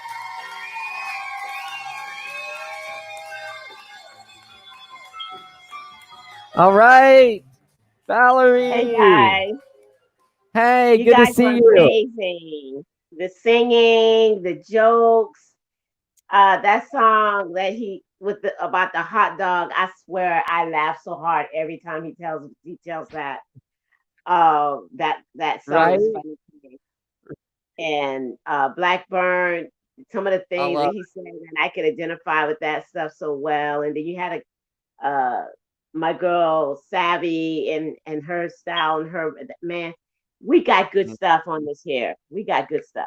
So I do. I'm so thankful to be around all this good creative energy. So much good energy.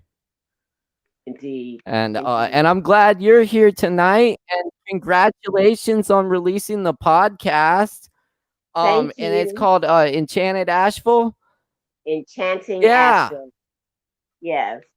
And I was featured on page 26 of Mountain Express today. So I'm in the very newest issue, page 26, the whole write up on me. So yeah, it was kind of cool. Fantastic. Yeah, Mountain Express is our local arts paper. And Yeah. yeah, that's quite an honor. And So I'm gonna yeah, call this. everyone should check out Enchanting Asheville. It's on Spotify. Yes, it's on most platforms, iTunes, SoundCloud, you name it. Yeah, so and our very first episode was dropped. So yeah, just be gentle with the criticisms. I'm working on it, okay? Hey, So you I'm know, gonna call this talk faith, and it's gonna be based on a little bit about that, and I'm gonna try to do it very creatively. So thanks a lot. no problem. And I'll go ahead and turn it over to you. Everybody give it up for Priestess Super Vixen. Yeah. Woo. thank you.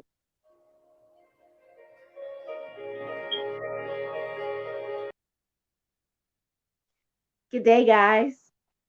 This is, you know who I am, your girl Valerie, aka Priest Super Vixen. And what I'm gonna do, a little talk, but I'm gonna try to do it creatively, and I'm gonna call it faith. I took the time to ponder upon things that I wanted to see more of in my life. And then it dawned on me that some of these things I can't do. The learning curve takes too much, and my goal time I've already exceeded having this particular thing done. So it dawned on me who I who am I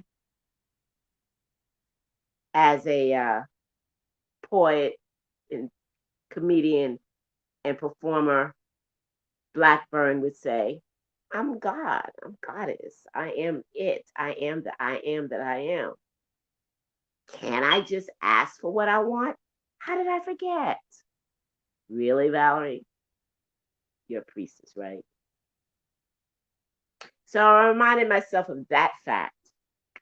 And I put out in the universe, I need someone that knows how to do podcasting. I need someone that knows how to do several different things, yada, yada, yada, yada, yada.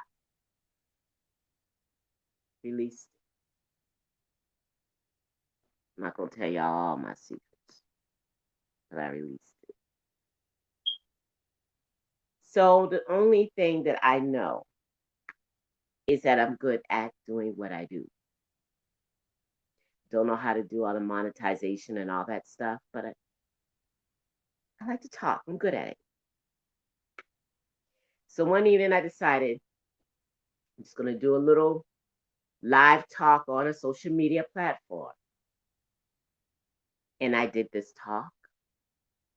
And as I was doing the talk, somebody was trailing every word, repeating every word I said. I was like, this is getting interesting. When I was done, the person says, have you ever thought of doing a podcast? I looked at the question. I smiled broadly. I said, good job, universe. And I said, yes. Have faith, even though you don't know everything,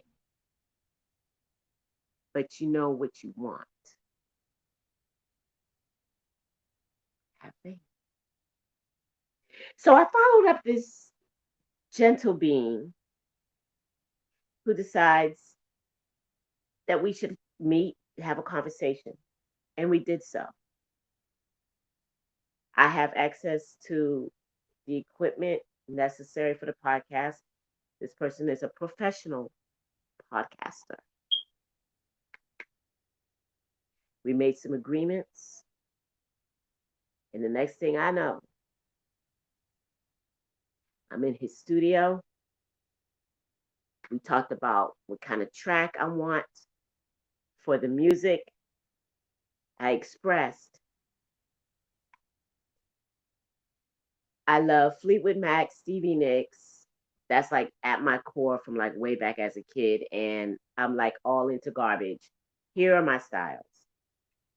I know I want a little bit of drum in it. I want it to be etheric, ethereal, whatever. He taps in. The he is Ben Stockdale. Ben Stockdale taps into a friend of his who so happens to wanted to help people of color when it comes to his studio and music and things of that nature. Ben, who is not my co-producer, talks to his friend. His friend is like a local celebrity of sorts, Anthony Thug Martin. Anthony Thug Martin takes what was said to him about my style, comes right back with one track, nailed it. I must have listened to that sucker on repeat without any words and everything for like ever. You don't always have to know everything. Just have faith. Do what you love doing. It'll all be figured out in time. So we need to do photos, so I was told. I've had friends who've helped me before, and we've gotten photos and things of that nature, and they were pretty damn good too. This time I met another photographer.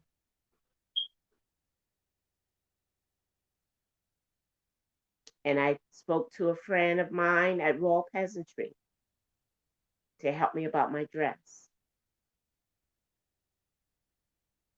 I spoke to another friend who does makeup professionally. She's one of the most creative witches I know. One of my dearest witchy sisters. And she spent 4 hours. She did my makeup, had my new dress, and I took photos downtown with Car Elliott. Car Elliott captured me so well. I have over 40 excellent pics of me from in front the City Hall building, and we went out to the overlook so I may enchant Asheville and do my photos.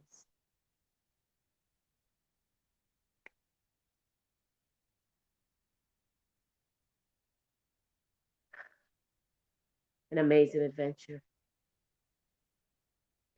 Now, I had to do some expanding. I wanted to contribute to the Black Lives Matter movement, but I needed to do it by being me, my way. That's who I am. You can be and do who you are. The right platform, situation, opportunity can come. Start with some faith. Faith in yourself, faith in the universe. Next thing I know, I'm doing interviews.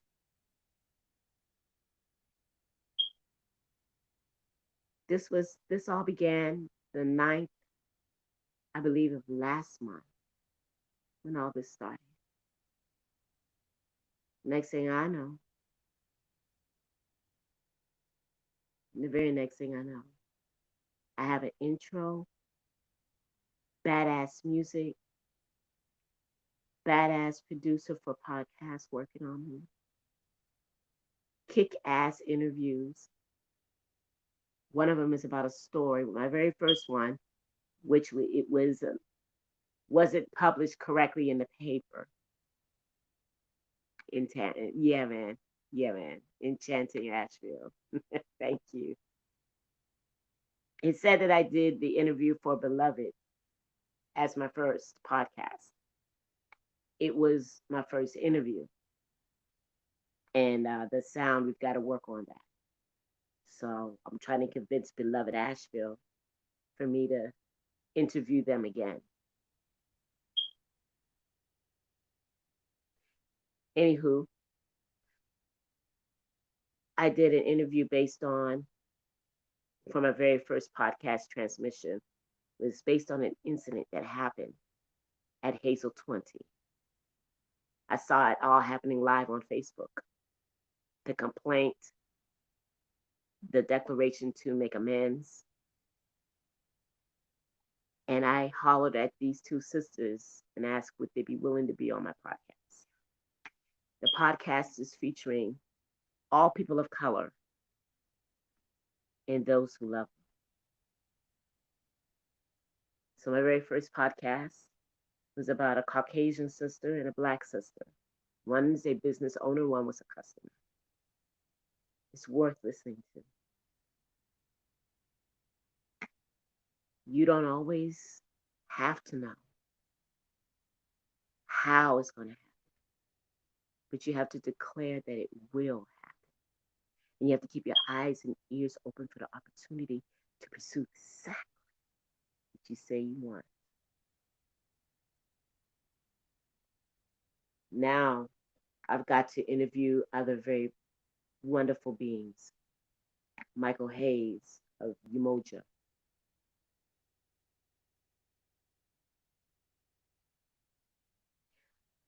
Tomorrow, my interview will be with YMI in Noir Collective. That's a new boutique that's opening up in the YMI. I have Rob Thomas on my calendar. Everybody can contribute to this movement in their own way. If you're a baker, you can contribute. Do it in your own way.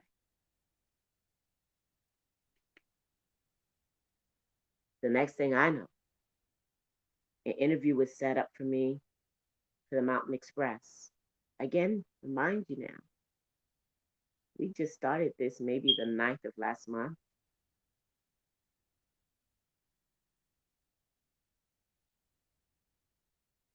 Edwin Arnaudin did an interview with me, asked me many questions about myself. I was very, very concerned because one, I'm not of a religion, though I was raised Christian and I had pursued many other religions. Nation of Islam, a Japanese-based religion called Mahikari of America. I danced around with the Baha'i faith. You know, I witnessed that the creator forces was anywhere a human being would look for it. And that's what I learned. Now I grew up in a place where magic and a whole lot of religion were side by side. Folks would go to church on Sunday, be rooting and tooting your ass by Tuesday. Just saying. So here I am. This kick-ass interview. I was so afraid that this person wouldn't convey me the way I wanted to be conveyed. Would he demean my uniqueness? And again, have some faith. Yeah. So I get a call early in the morning. OMG. On the digital, well, the mountainexpress.com, you're like on the cover of that. You could possibly be in the cover of the actual hard copy of Mountain Express. This is epic. Do you know how important this is? Yes, Ben, I'm hearing you. Yes. But oh my God, I can't believe, how long did he spend with you on the interview? I said an hour. We were done at exactly 4:00 on the dot. What? A whole hour? I think he's going to be the cover. I'm like, it could be. Then remember when I told you, if you let me, Work with me, my way. My way has magic. Try not to change that. And things will happen very quickly. He looks at me. Okay. But you might be on the cover. Oh, okay. That would be awesome, right? Yeah, man. Today was that day. My podcast, we dropped it yesterday. Yeah. And it was pretty fucking good, if I must say myself. I have a collaboration with another young lady on it. And I get to do this my way. I even cast a little enchantment at the end of it. Just say. So today, the hard copy came out. I looked at it. My face was not on the cover of it. But a blurb about me, an actual statement about me was on that cover. Page 26 and 27 has me all over it. One of those awesome photos I told you that was done by Carl Elliott. It's on there.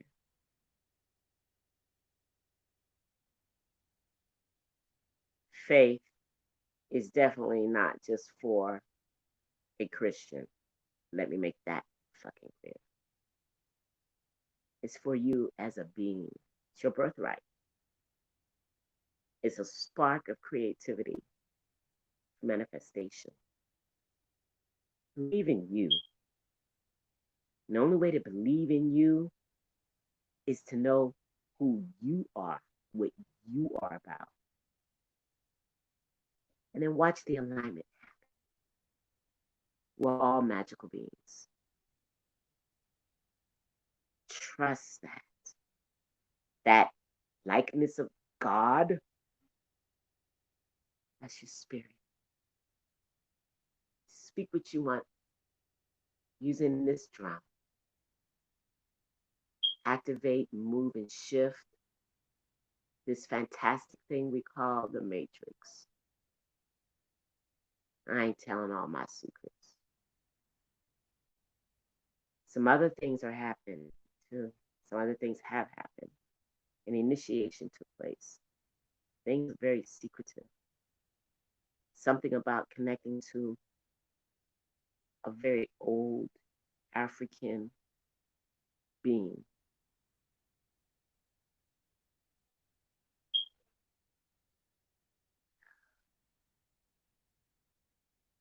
Get connected to yourself. Know what you believe in. Trust yourself. The journey is fantastic. And you heard it here. May you feel what I'm saying. May you feel it. May you know that you are fantastic. And you're just what somebody else was looking for. So, I'm done here as your girl, Valerie, aka Priestess Vixen, co-producer of a podcast, something that this chick would not be able to do on her own. And it's called Enchanting ASHEV. Look me up, review it, share, and you can go on my Facebook page, Super Vixen, Conversationalist. You'll see some stuff there. If you see anything that's talking about this issue of me, and it's titled perfectly, Witchy Woman. What a dream. I love you all. I honor you all. And I'm done here. Priestess Super Vixen. Thank you. Yes, indeed. Priestess Super Vixen. Thank you so much. We honor you. We celebrate you, your uniqueness, and your magic. Thank you so much for that. It's great to see you. And thank you so much for all the good work you're doing here in the community. The Black Lives Matter cause is very near and dear to my heart, and we stand with you, and I hope everyone will listen to the podcast. It's really great. I listened to it today. That's really cool. Love Anthony. The Docio guys are dear friends of mine, and they're No way. yeah. I'm so glad you're working with Anthony. That's great. Yeah. Yeah, man, they rock. They Mhm. rock. Yeah. They rock. Absolutely, and I look forward to the episode coming up with Rob Thomas too. That's really great. That's gonna be really cool. Yeah. Well, All right. yeah, absolutely. Thank you so much, Priestess Super Vixen. Everyone, check out Enchanting Asheville, and we'll see you next time, Valerie. Thank you so much. Grooms up. Yeah. Woo. That's Valerie, y'all. All right. Very good. All right. Thank you for joining us tonight. Keep in mind you're watching Poetry Open Mic Asheville, coming at you live from beautiful Asheville, North Carolina, here in the Blue Ridge Mountains. We hope you're doing all right wherever you are.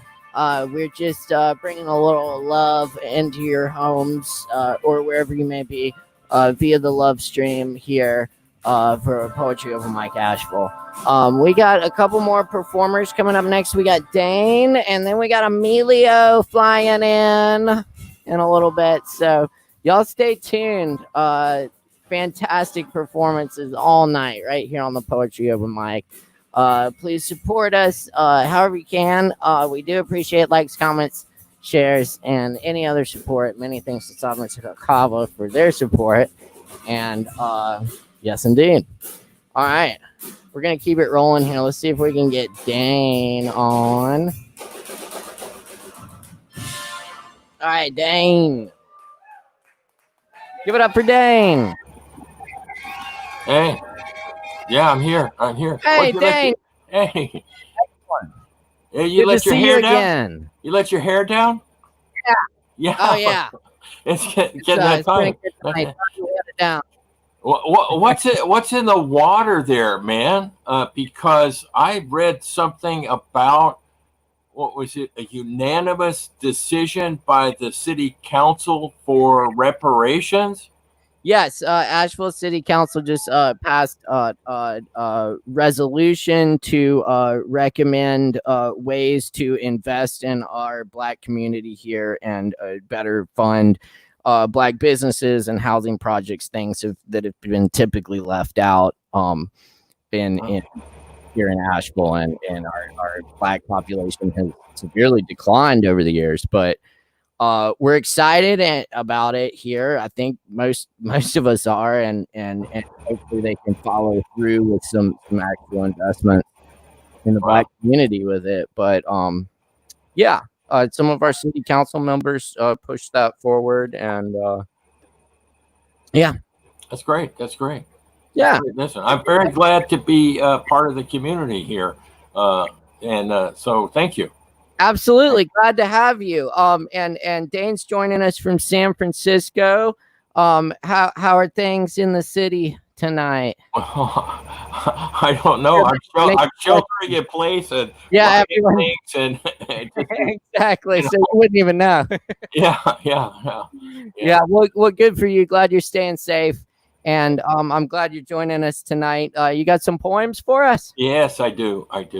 Excellent. Some of them I don't know, but I got some. Yeah, I got a pocket full of them. All right, sounds good. Well, I'll turn it over to you. Everybody, give it up for Dane. Thank you.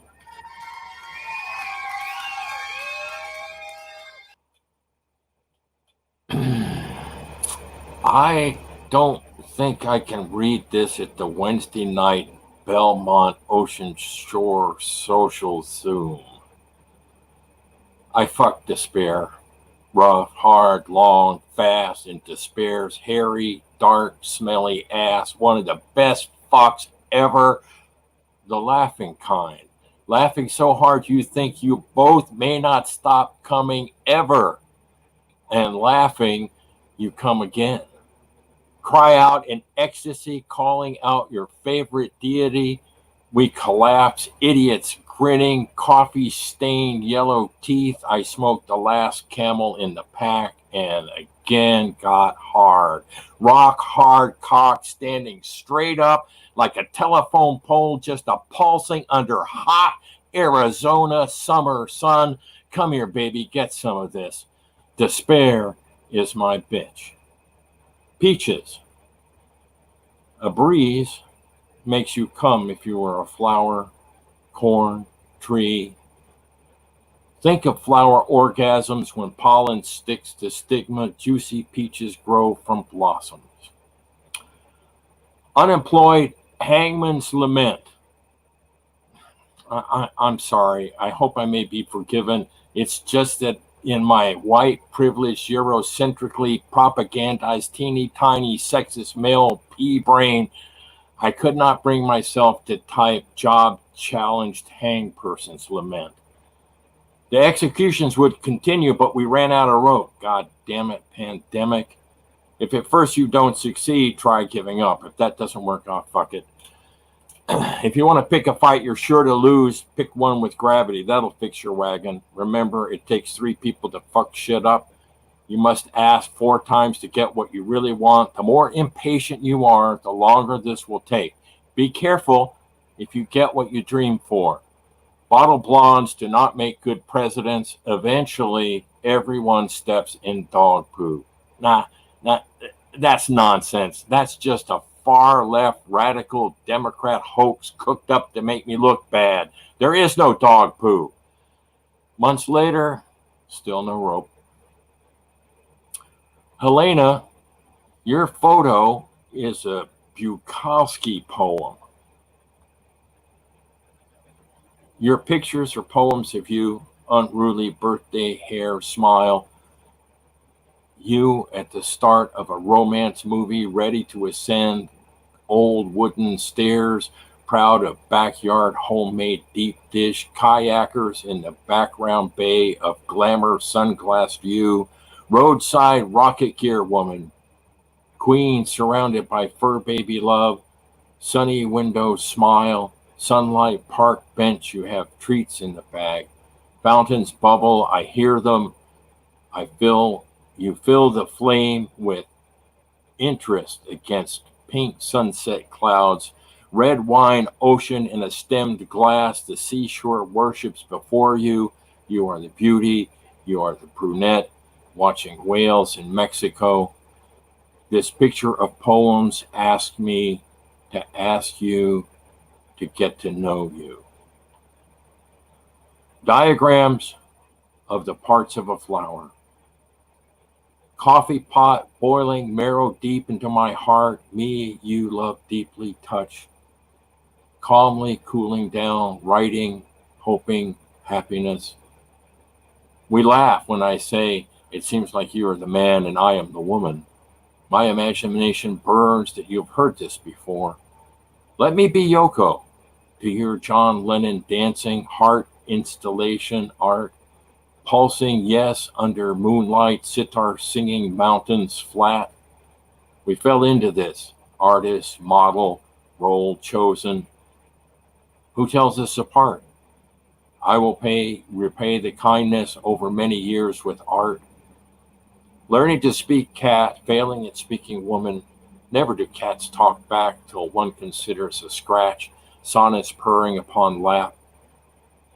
Lovely as our dance, I do not stand in one place. Message comes by messenger. Not for me, just kisses. You, stranger, I do not know. I expect nothing is left to give you. I go traveling, no foot setting out my door. Still, no reply is needed. Where does this thing go? Sharp pieces of broken cup. Here, now, life's lessons, inspiration, mosaic. Morning writes this form poem. I know, I throw pebbles down a silent, dark, deep well, hoping for an echo, blue sky, distant splashing sound. Leave this right here in the wind. I confess to missing the sound of your voice every day. even just a word, a sound, yes, no. Listen, I hear with new ears.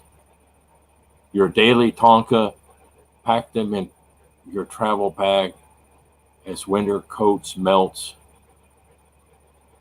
icebergs standing in the way, out the window, more than shadow. Thank you. Keep it short and sweet. All right, give it up for Dane, y'all. Thank you very much, Dane. Appreciate you dropping by. Glad it works out. Thank you. Yes, yes. Absolutely. Thank you for the poetry. I hope you can make it back again soon. Thank you. Yes, will do. Absolutely. And yeah, stay safe out there. Thanks. Y'all give it up one more time for Dane. Yes, indeed. Dane joining us live from San Francisco. We're live from Asheville, North Carolina, coming at you. Poetry Open Mic Asheville. I'm your host, Caleb Beisert. We do this each and every Wednesday night. We invite you to come share on the mic, wherever you may be. We welcome all forms of creative expression, all people. And yeah, thank you for all the likes, comments, and shares. We appreciate the support. I think we got one more incredible performer for you tonight, and then I will leave y'all with a little set of poetry. And please tune in again next week. We've got Dylan Krieger is our featured poet, a fantastic poet from Louisiana. Y'all definitely want to catch that reading next week, Dylan Krieger. And also, thanks again to our feature poet tonight, Kevin Evans. We love Kevin Evans. Jesse Swamps. Check out his piece on getonthebusavl.com. And also, check out the reading coming up. That is August 1st, Saturday, August 1st at 7:30 p.m. And there's a link in the comments where you can find out more about that awesome reading. Amazing reading. And yes, I'm working on it. Cool. Excellent. Some comments there. Thank you for the comments. We appreciate that. Yes, thank you, Dane. Good stuff. Yeah, buddy. All right. Cool.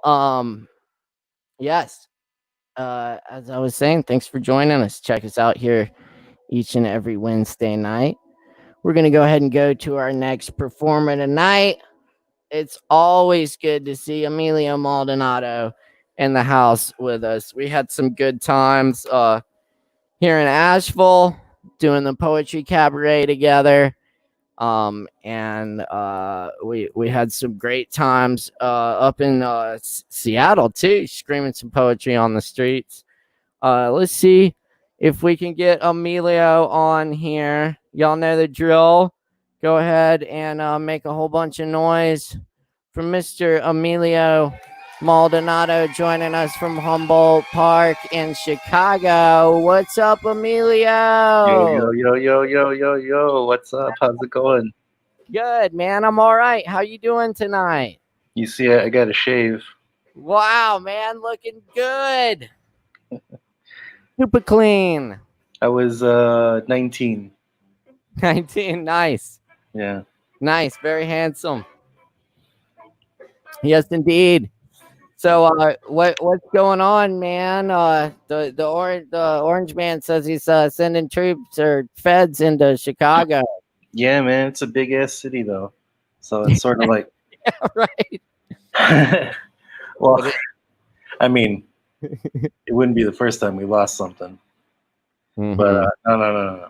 I meant like, like, hey, where'd them officers go? What officers? But no.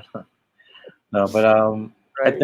I think actually, like, on a serious tip, they're gonna be fucking with like the lower newsworthy neighborhoods and the neighborhoods where there's like they're gonna spread the word, but it ain't gonna spread into like the English speaking word, so like different Mexican neighborhoods where I know in the past, I've seen Homeland Security. I thought they were sheriffs. In Chicago, we got city police. Every now and then you'll see a sheriff in like a poor neighborhood, because the sheriffs are the ones that they serve the warrants, or they evict people, or things like that, right? But like a county warrant, but whatever, it's a thing. So I just thought these guys were sheriff deputies, and I parked illegally, but I was like, hey, is this okay? They're like, yeah, whatever. And I went right into the liquor store and come back to my car. And that's when they all start kind of like, first of all, they're like looking at me like, who's this fucking guy? And then one of them is like, no, it's okay. It's the driver, the owner of this car. Mm-hmm. And I was like, who are you? Like I only saw 2 guys, and now there's like 8 guys. You're like, wait, who are these guys? Right. And they're all like in this like beige camo, and they've got full fucking body armor and sidearms. And I'm like, wait, this is a lot of guys to arrest. Like, who are they arresting? Bin Laden? Like, fuck, like around here, like, it's not like TV where there's like a whole SWAT team that comes out. It's like, you get like maybe 3-4 guys, Yeah. And anyway, and I see them start walking into a train station. So they were going to get people either just coming off the train or just trying to get to work, which I thought was bullshit. Because when I saw them cross, on the back of their body armor it said Homeland Security. I'm like, holy shit!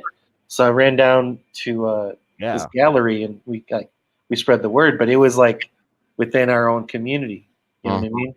Yeah. So it's kind of like any sort of immigrant action that happens. It doesn't have to be against the protesters, man. It can just be targeting immigrants in the Mexican neighborhoods. Mm-hmm. And that shit doesn't get on local news. It's like, they definitely make no national news. Not they're gonna say how many they rounded up. It's not gonna be like look at this illegal bullshit action. Well, yeah, we've been fighting that here in Asheville for the past few years. That ICE has been coming up into the mountains here and pulling people out of their homes and stuff. And we've been trying to protect people and get, say we don't want ICE in our communities. Right. Sure. And I think the same with the Homeland Security. It's going too far. Yeah. Right. And it's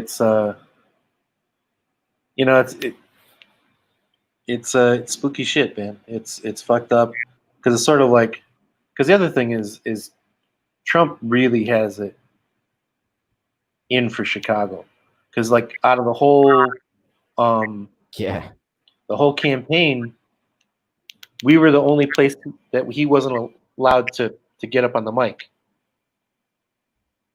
You understand what I'm saying? Like when he was doing his presidential campaign, everybody else, like, they protested, but they couldn't keep what's his face from going up there. And in Chicago, they disrupted stuff so much. Oh, nice. He never got out, and not the disruptors ended up reserving most of the tickets. Like that thing with the K-pop. Right. Yeah. I love that. That happened in Chicago during the campaign. So like, there was only like maybe 1,000 out of like the 16,000 seats, like people that got in, and of those 1,000, like 300 were actual also protesters, like coming in and screaming and shouting out, and it's just like and then the streets were like on fire. He didn't get in, so he's had it in for Chicago for a long time. Well, power to the people. Yeah, I know. I've been hearing him talking smack about y'all's mayor, and even before he didn't like Chicago. I mean, but now, especially somebody who's like even more vocal to saying fuck you. It's like fuck. It's like it's about the only thing that the only cool connotation that that fucking orange goof is gonna get is that he always makes me think of a beautiful movie when I say shut the fuck up, Donnie. Hell yeah. Shut the fuck up, Donnie. Shut the fuck up, Donnie. Indeed. Yep. Oh man, yeah. I gotta tell you, brother, though, it's last time I was talking with you, I was like, I was feeling good, pretty upbeat, and I think, one of the ways that we all been like coping with this, like, I think it's not like there's been one for those, especially anybody who's like kind of been through some like well, pretty much all of us who've been through emotional ringers, right? Mm-hmm. That nobody's really dealing with everything that's happening with like the same thing. Some of it is like positive talk. Others is like, I'm gonna go, do some yoga, whatever. There's different things even for yourself. Like, you're not gonna do yoga for every fucking thing, but you got their toolbox. Yeah, it's tough. I mean, I definitely have my ups and downs. I have my really dark days, and I think trying to remain upbeat and positive and keep the forward motion. Especially when I'm doing the mic. 'Cause, I mean, that's what this is all about: is having something we can hold on to, and some kind of good thing we can get together on at least get together on Wednesday nights and talk about these things, talk about the hard stuff, but also laugh and share and have a good time. Remember, that's just it. There's a lot of love here. Yeah, I like that you have on that background. It's a love stream. It really is. Yep. Yeah. It's renewing, sharing, expressing. It's all of it, man. Well, I appreciate Bravo. No, man, bravo. Thanks. It's inspiring. Yeah. I'm really glad you could be here. Cool. You got some poems for us? I do. Awesome, man. Well, I'm gonna turn it over to you. I think you're blowing up. Yeah. If that was, it's like, I went to a reading at the legendary Weeds in Chicago. That was yes. And there was this amazing, crazy, bred from Chicago poet, Eddie Two Rivers. This guy's like that, you could look him up. And anyhow, whenever he came through Weeds, was like a big fucking like, everybody fucking got like rowdier and crazier, and he had brought in a lot of his people anyway. And he's up there and reading, and then he gets a fucking call from his daughter while he's on the mic, and he's the poem right up until that point is just like he's just just full charge, like drunken, raging, Indian, just gonna fuck up people. And then he gets this call, and he's got like a little flip phone. He opens it. He's like, "Yeah, honey, I'm doing a poetry reading," and you can hear what? It's like, look, no, for real. And then everyone's like laughing. She's like, "Yeah, can you call me back later? I was in the middle of doing. We're in the middle of something." I love it. He closed it, and then he went back to Good stuff. Well, yeah, man. I'm gonna turn it over to you, and let people hear the good poetry. All right, thank you. So, absolutely, thank you, Emilio. Everyone, wherever you're at, give it up and make a whole bunch of noise for Emilio Maldonado.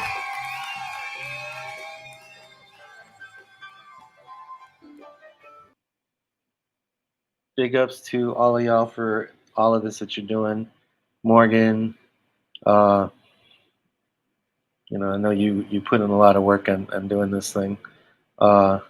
Caleb, all the performers, damn, too. That was something cool. And I missed like the whole first, the first half of it. And it was dynamite. I was driving in the car and I had biker go, "Hey, what is that?" And I was like, "Oh, it's an open mic from Chicago." He's like, "Oh man," from Asheville, I said the right way.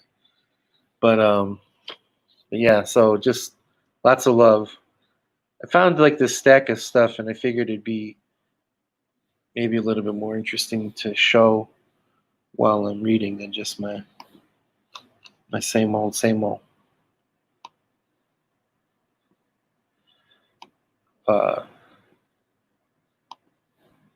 ¿Qué problema, caballero, en el que me encuentro yo?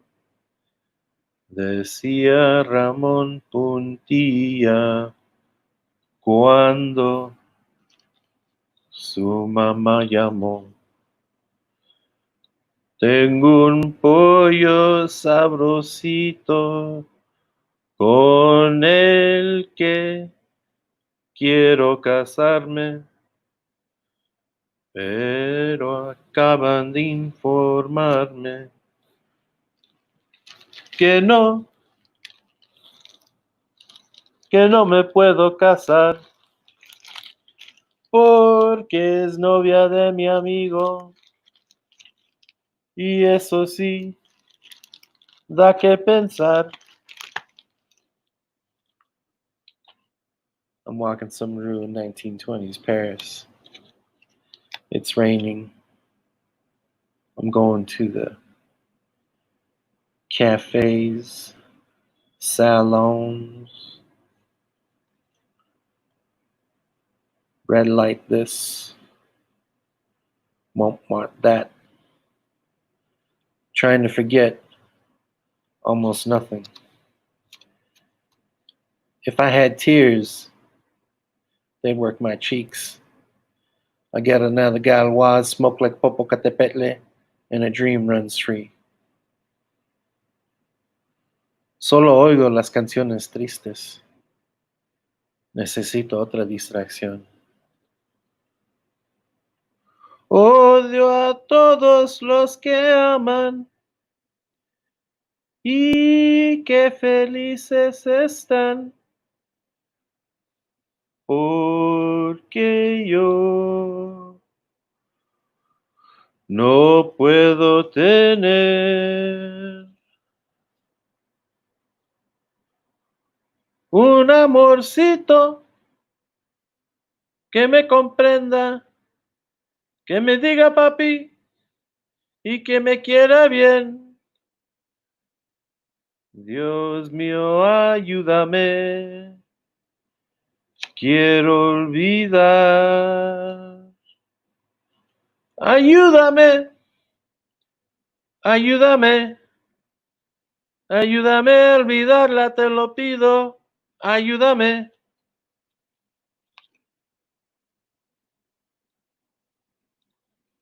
Ay, que yo la quiero tanto y no la quiero perder.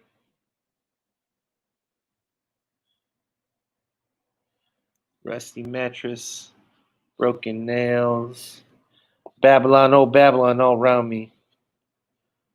Come down, baby. Forget what I said. Pretend I'm a nice guy.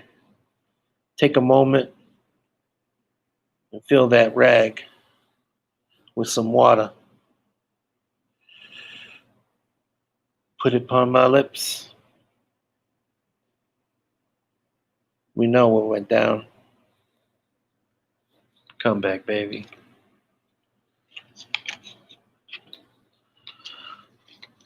Whistle. Fat Mexican lips kiss my muse. Le quiero partir la cabeza. Quiero sangre. Me chingo pomos instead.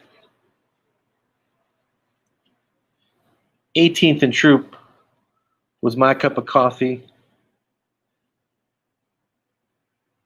My little time in the hood. Y no mames, I don't mean the hood. The gangsters killed each other. An occasional cop. And kids that we were supposed to have beers and tacos and grandkids from. Warped wood stairs lead me to the purgatory of a July hangover. El chamuco vive en agosto. Smell more weed than charcoal in the city. The kicked in too many times front door is bulletproof, is mierda proof, tristeza proof. It ain't sin vergüenza proof. It sure ain't lying sack of shit proof. It's about 80 proof.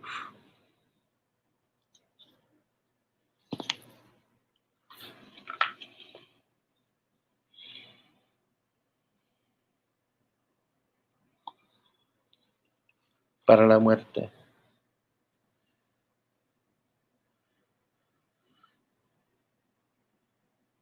A las 5 de la tarde eran las 5 en punto de la tarde. Un niño trajo la blanca sábana a las 5 de la tarde. Lo demás era muerte y solo muerte a las 5 de la tarde. Ande, vete fea. Anda, vete fea. Heartache es lo que traes. Desde aquí oigo sus gritos. Sus sufrimientos son míos.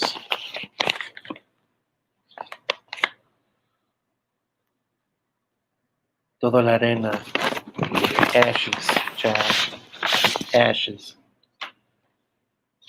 Que un toro bravo en su muerte. 3 días me esperan. I'm gonna open that death letter 3 times sometime. En un pueblo en Andalucía nació José Delgado Gallego, condición pobre y sencilla, tenía arte y majestad, poeta, cantor, bulerías y segurías, left waiting to be cried, to be ate, to be shared, to be remembered, cold, fea, te reclamo. A stink of dead whores and maggot-ridden sailors, closing the bar early with no respect to the men that will drink, that can drink, that cry alley cat blues, that sing the moon to sleep. Sunrise's favorite companion, and the men that scratch the flea bag dog or man, we all live warm, love. Te reclamo. Odio y odiosos, asesinos, ladrones, knee-bending, ring-kissing, bloody murder clowns, j'accuse. My dear curls, my dear dark hair. Que un toro bravo en su muerte. Un torito bravo en su muerte.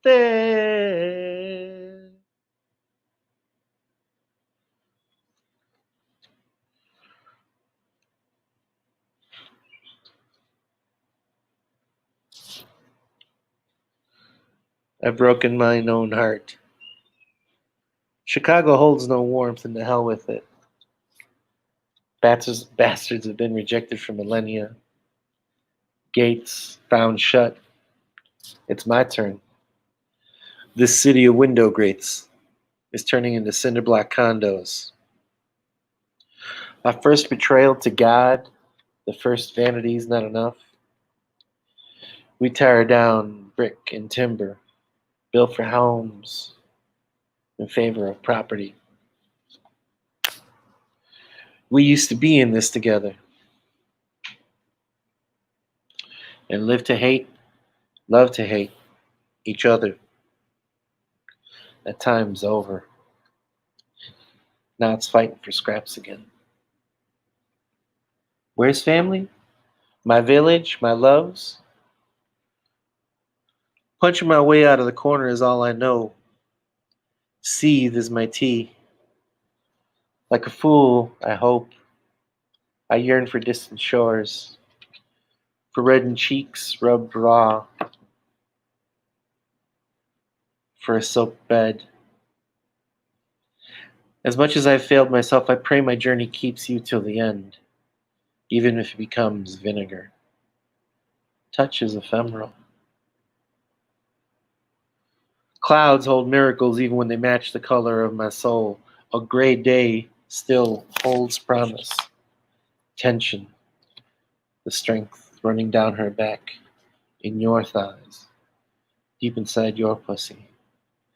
Throbbing away mornings, pushing my neck to the ground. Earth and mud, the cake I'll earn one day. Red skin, tiny black hair standing on end. Red wet brick, black slippery streets. Chicago used to be my home.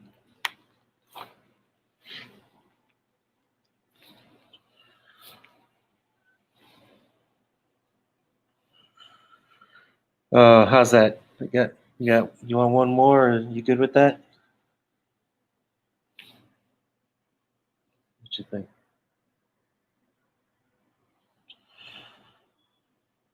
Because I don't know about you, but I'd be down for one more.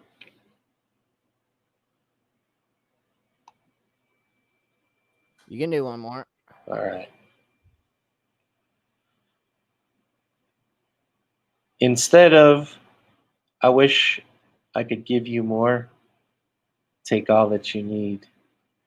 Lightning and thunder strikes, sexiest sounds the earth makes. I can't wait for the rain. Can feel it lingering in the air. She keeps making eye contact with me. She told me to hurry home. She said she likes it when I whisper. The storm's been brewing down south. The lightning strikes are getting closer, faster. It's heavy in the air, everywhere. The room has become electric. My hairs stand on end. I can't help but smile for what's about to come.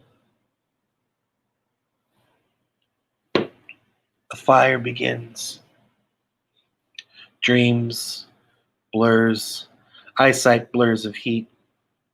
A dream about your back, that last little part of it. I walk in the street, almost getting hit by cars. It's beginning to rage. Kitchen sink fireman.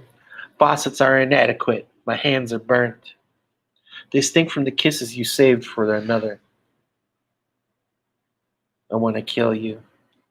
I'm the colonizers killing everything in a name. I pretend I know what I want. Voices, grunts. I want to humiliate you as I have been, as I deserve. I snored when I dreamt of fucking you in the woods.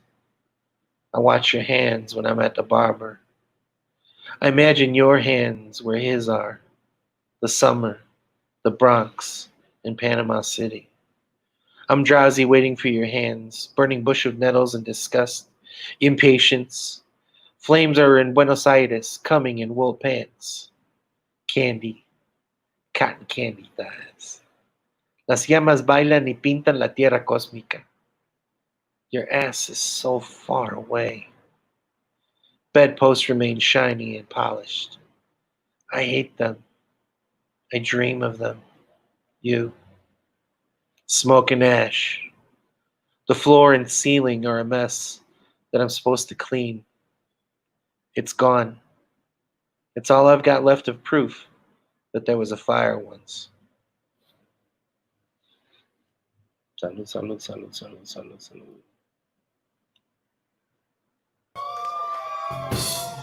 Emilio Maldonado, y'all. Thank you so much, Emilio. Thank you, man. So good to hear the poetry. Yeah, good to see you. Good to get to yell at least a little bit. Yeah. Yep. And I look forward to the day when we can get together again and yell some poetry on the street. Oh, man. Hell yeah. Hell yeah. Definitely. Well, hey, thank you again, brother, and stay safe out there. And please come back and join us whenever you can. Absolutely. All right. That's Cheers. fun. Cheers, Emilio. Salud. Salud. Hiya. All right. Y'all give it up one more time for Emilio Maldonado. Shout out to Morgan Baser, too. Absolutely. Morgan, our technical director for tonight. And Emilio Maldonado coming to us from Chicago tonight, Humboldt Park in Chicago. Very good. All right. Well, thank you all for joining us tonight for Poetry Open Mic Asheville. My name's Caleb Beiser. It's been an honor and a pleasure. I'm going to leave y'all with some poems, and I hope you will tune in again next week for more open mic fun. And our featured poet will be Dylan Krieger. Really looking forward to that. Amazing, really innovative poet. So come check that out. And thanks again to our featured poet tonight, the amazing Kevin Evans. And yeah, check out that reading coming up. That's August 1st at 7:30 p.m. You can watch that. That's Eastern time. And we are here every Wednesday at 8:30. Eastern Time.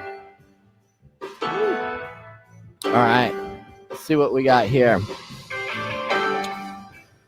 This is a poem I wrote called Lost Scene after Federico Garcia Lorca. For years, I've searched for the tunnel back to the poet's time, where we drink vino tinto, listen to warm piano, and the cantaores to speak of revolution, the ever revolution, to sit at tables and smoke. Nobody lives long here.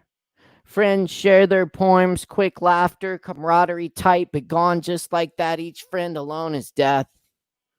Death runs this region upon long red roads, courses through trunks and branches that reach, racked with life, the mountainsides.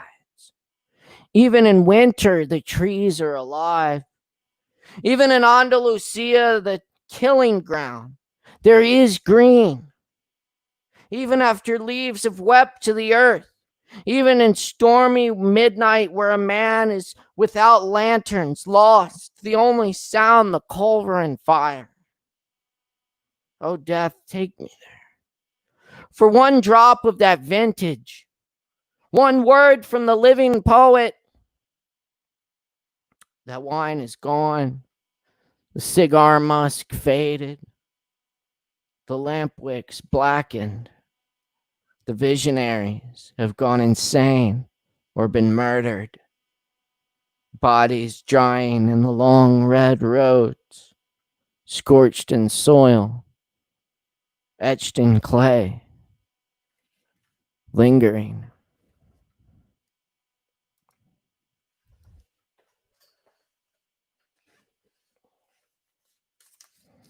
All right, thank you very much.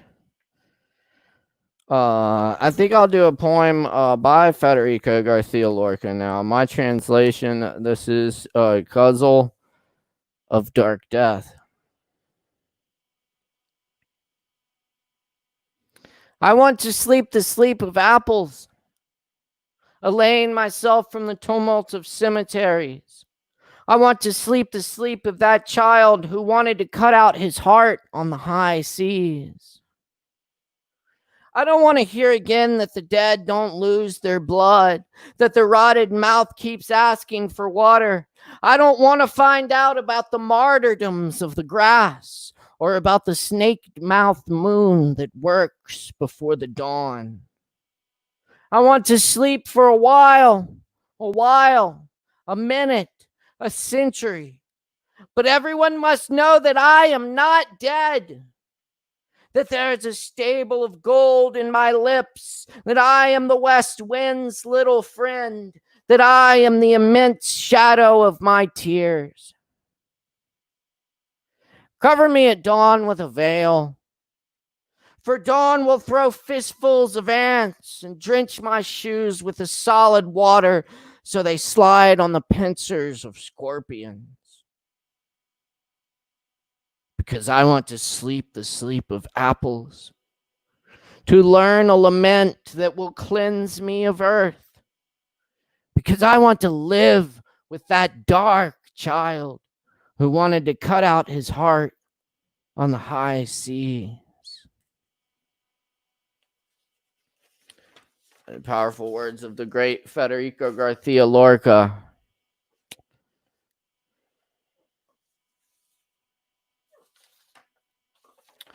But do a few originals, and I'll leave you all with some cover poems. Thanks for listening. I appreciate it. This is Saturday night, Atlanta, Georgia. A kid in a trap music museum shirt sells us balloons in front of a gas station. Hey, 6 up, man. The cops are coming. Oh, shit. Ice cold balloons, 3 for $20. Where did the God breath originate? All is peaceful on the other side, with the beings that have always been there. A person screams, "Mother," over and over. Cop cars scream through everywhere, passing the gas station by the amphitheater. The corona of the frenzy breaks. Back the fuck up. Last call, last call, last call.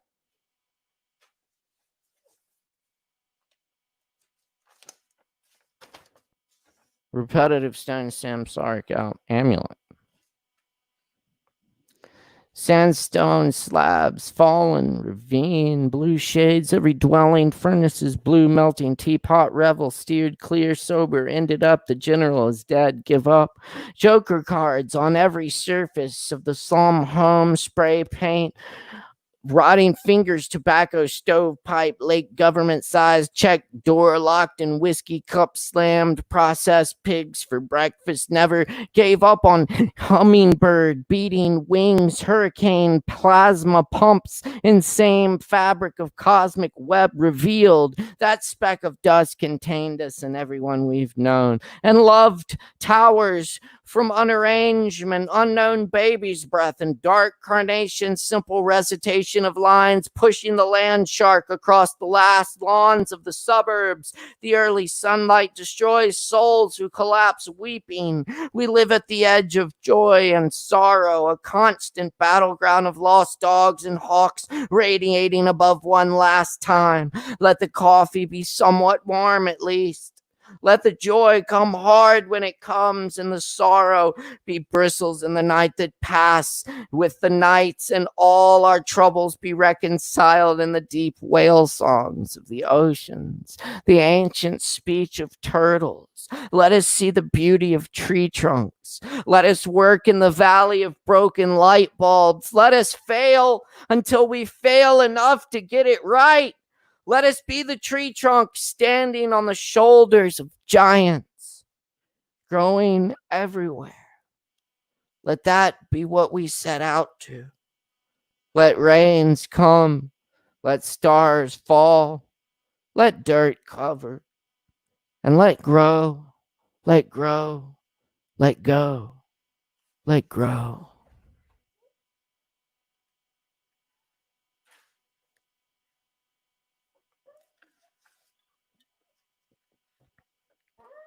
Thanks for joining us for the Poetry Open Mic Asheville Quarantine Lovestream, coming at you live from Asheville, North Carolina.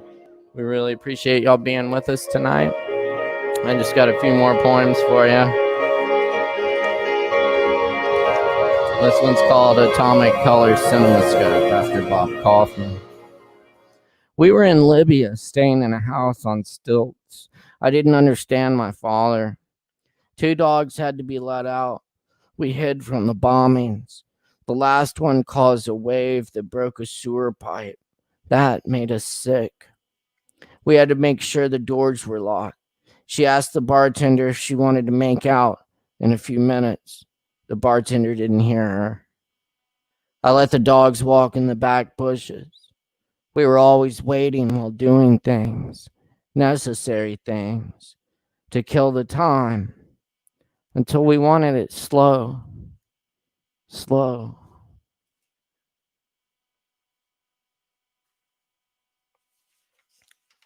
Child watches, the cliff faces, mercy of canyons. I am a leaf in the waterfall where the birds are fleeing. I follow the trails, a market of emptiness. Black curtains possess us where the marks of life appear. Sun setting on day gone too soon. Ambitions become a secondary stillness. The night we have become as we linger on the facets, the tiny details in the poems we carve, never knowing if the choices are right. In the end, did we love right? Sand never falls the same way twice. What comes are visions and skeletons. Sliced snake moans in the next room. Reminder of a story once.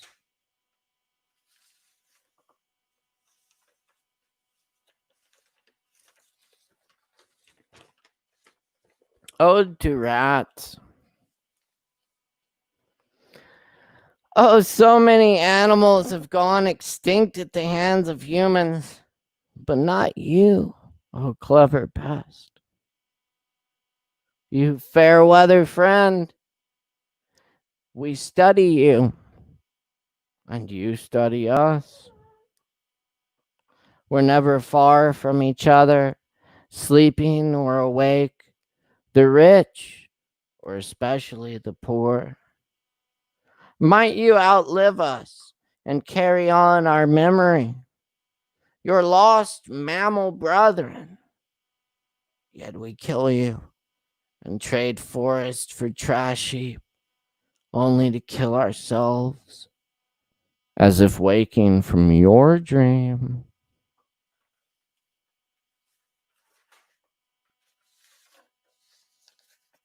Oh, just a couple more here. Thanks for tuning in tonight, y'all. It's been a really fantastic evening. I really appreciate everyone.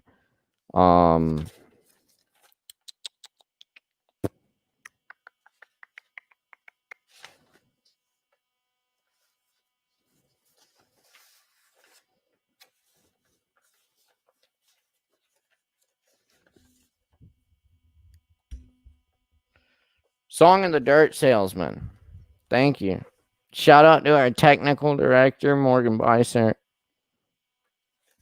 But the others who just seem to come to discover or wander, watches the machines of grace, watches the dumb sky, the mute grass, but the others in wonder have come to discover what was theirs all along, though they can never own it. None of the sky, none of the grass, none of it cares. The one who cares destroys it, and the one who doesn't care destroys it. But the others will come to discover and wonder, and the others will wonder.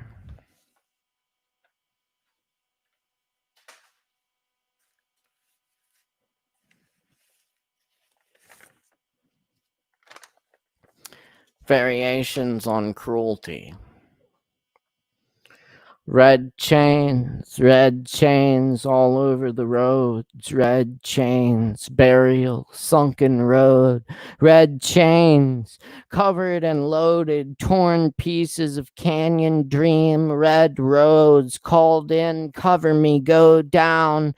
The red eerie road, sullen afterglow. Red, dark phantasm. Red window, old red pack of cigarettes, glue gun after your birthday, red blue pond filled with red road chains calling your dead homeboy who left tags on abandoned walls, calling the First Nations feather on the arrow red, call me out when I went mental red, seeing visions of Apollo on the beach at Delos red, the red sun on the terrace of the lions, the red chains of the capitalist abide, strewn red streets, marred gazelles, loaded red, weapon loaded mind. The chains also gave you an orgasm that was red, red moon, red night. On not knowing what you expect. Wallace Stevens, your greenest night accompanied me as I opened the collection by a single candle fluttering to the random page of a single candle fluttering. Where does the topaz rabbit hide? Beyond the learned astronomers we admire. An exalted poet wrote 100 years ago on a porch like this, Caleb, you'll never see the reason. It will not arrive on the wind.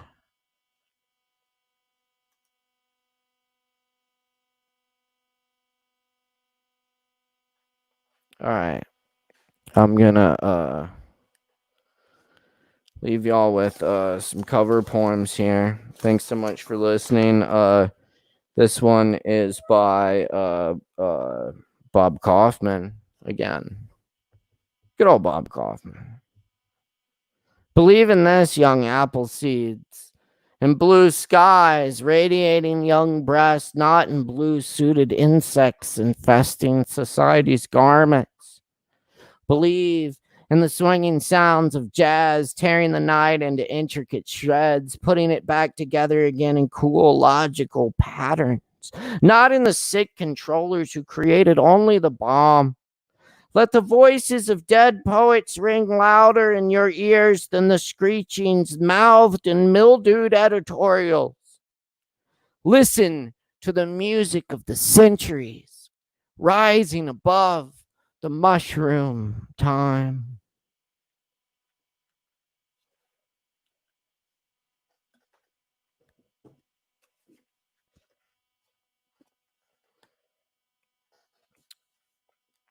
And of long dead poets, the Dong Dynasty poet Chia Dao of the Mike O'Connor translation.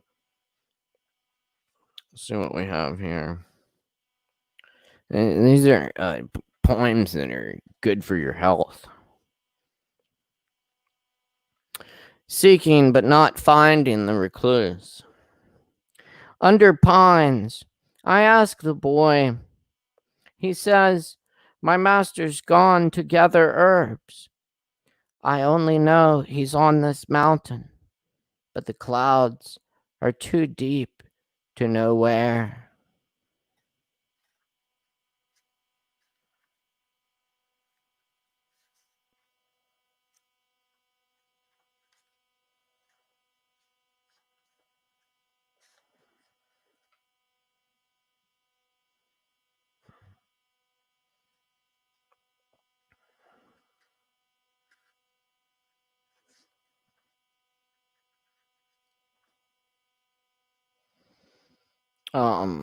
Seeing off a man of the Tao.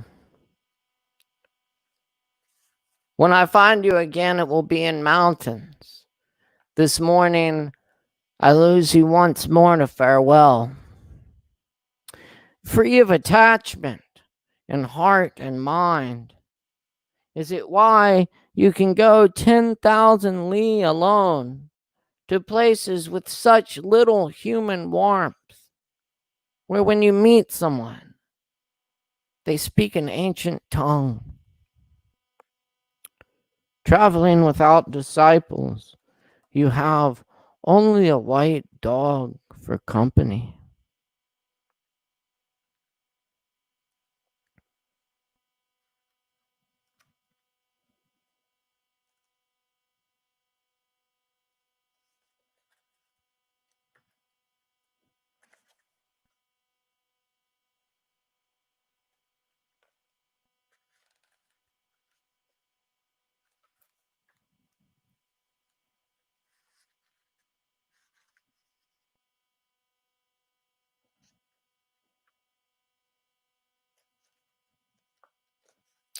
A bottle of wine for parting, but you're gone before we can drink it up. A road of 10,000 rivers and 1,000 peaks.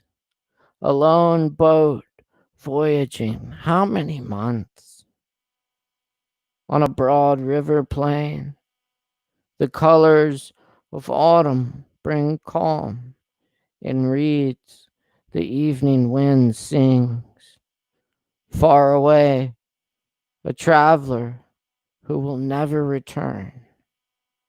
A hidden name gone from the names passed down by men.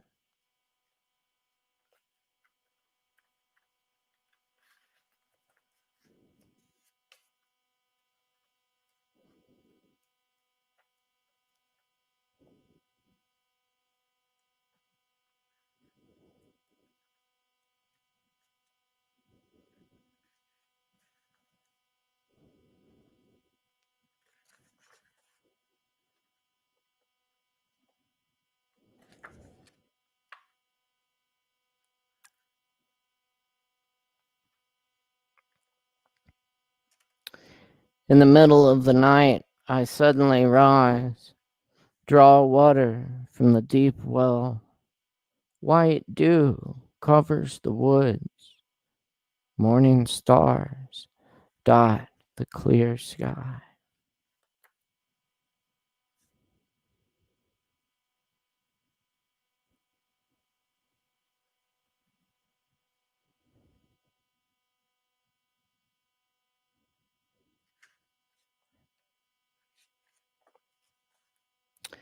spending the night at a villager's pavilion. The pillow for his bed is a rock from midstream. The spring from the well bottom flows to a pond through bamboo. The night is half gone, but the guest hasn't slept. He alone hears the mountain rain arrive.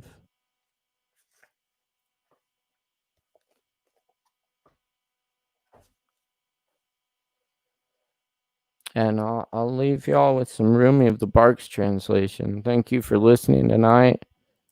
And thank you so much to all of our poets and performers and incredible people. We appreciate you. We appreciate the likes, comments, and shares. Everyone stay safe, stay strong out there, and keep doing what you do.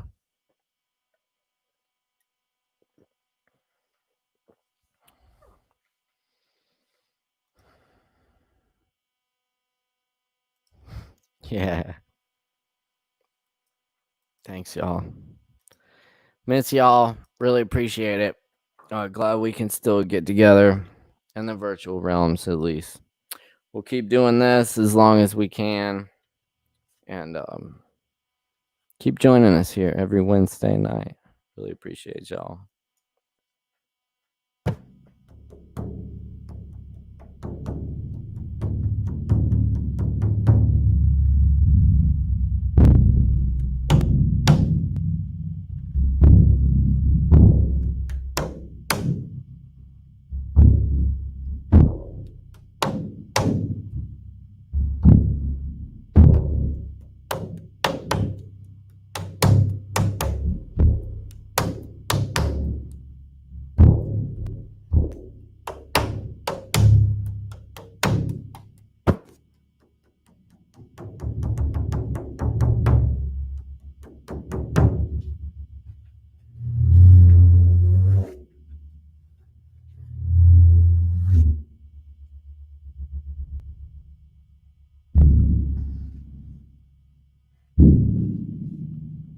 One night a man was crying in the street, Allah, Allah, Allah, Allah.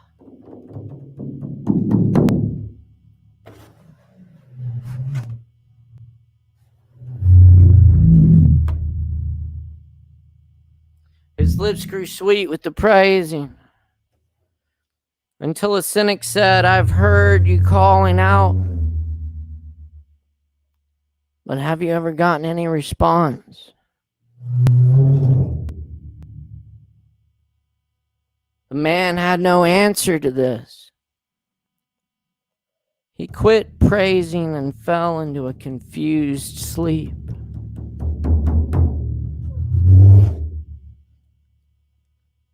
In his dreams, he saw Hitter, the guide of souls, in a thick green foliage.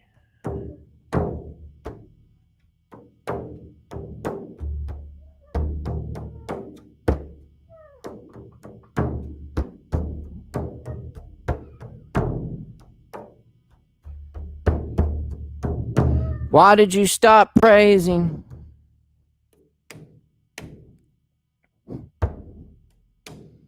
Because I never heard anything back.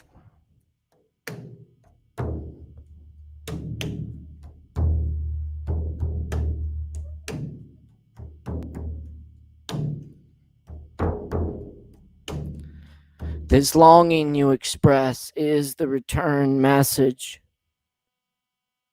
The grief that you cry out from, it draws you toward union. Your pure sadness that wants help is the secret cup. Listen to the moan of a dog for its master. Listen to the moan of a dog for its master. That whining is the connection.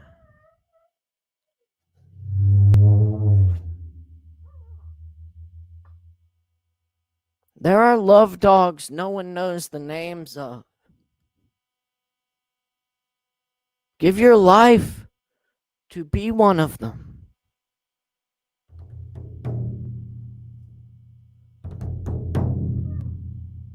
There are love dogs no one knows the names of.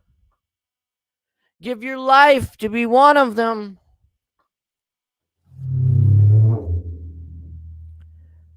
There are love dogs no one knows the names of. What are your dog's names? Leave your dog's names in the comments. There are love dogs no one knows the names of.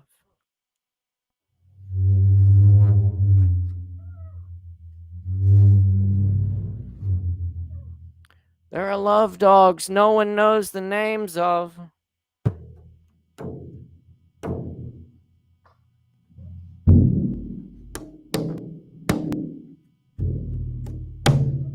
There are love dogs no one knows the names of.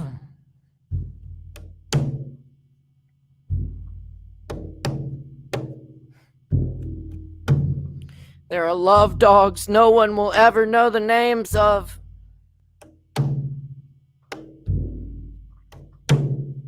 There are love dogs no one knows the names of. Give your life to be one of them.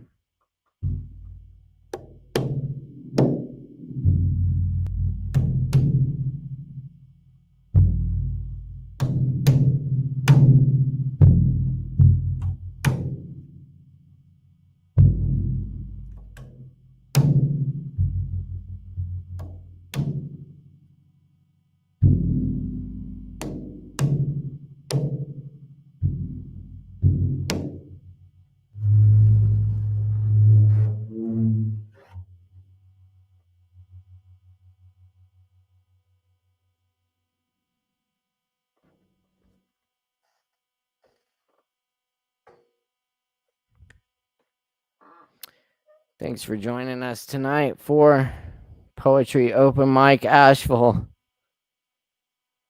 Awesome. Thank you. Y'all check us out next week. We got a really great show for you. Check out the Poetry Open Mic Asheville group on Facebook, where you can sign up. We'll post the sign up sheet on Monday night. And we got Dylan Krieger as our featured poet next week.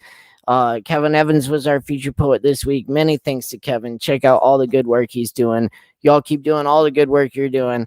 And tune in again here, same time, same place next week. And many thanks to our sponsor, Sovereign Kava. Many thanks to our technical director, Morgan Bisert. And give it up for all the fine performers here tonight. Make some noise. Yes, indeed. Y'all stay safe, stay strong. Check us out next week. We really appreciate y'all. Thank you very much.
Sitting next to someone ain't the same as being with someone. Trying on a hat, have a lemonade.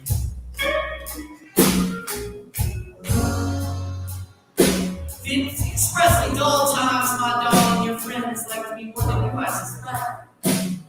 Loyalty is sometimes taken for granted. I could sit on the floor and do some caresses to the rug, get my fingers vibrating.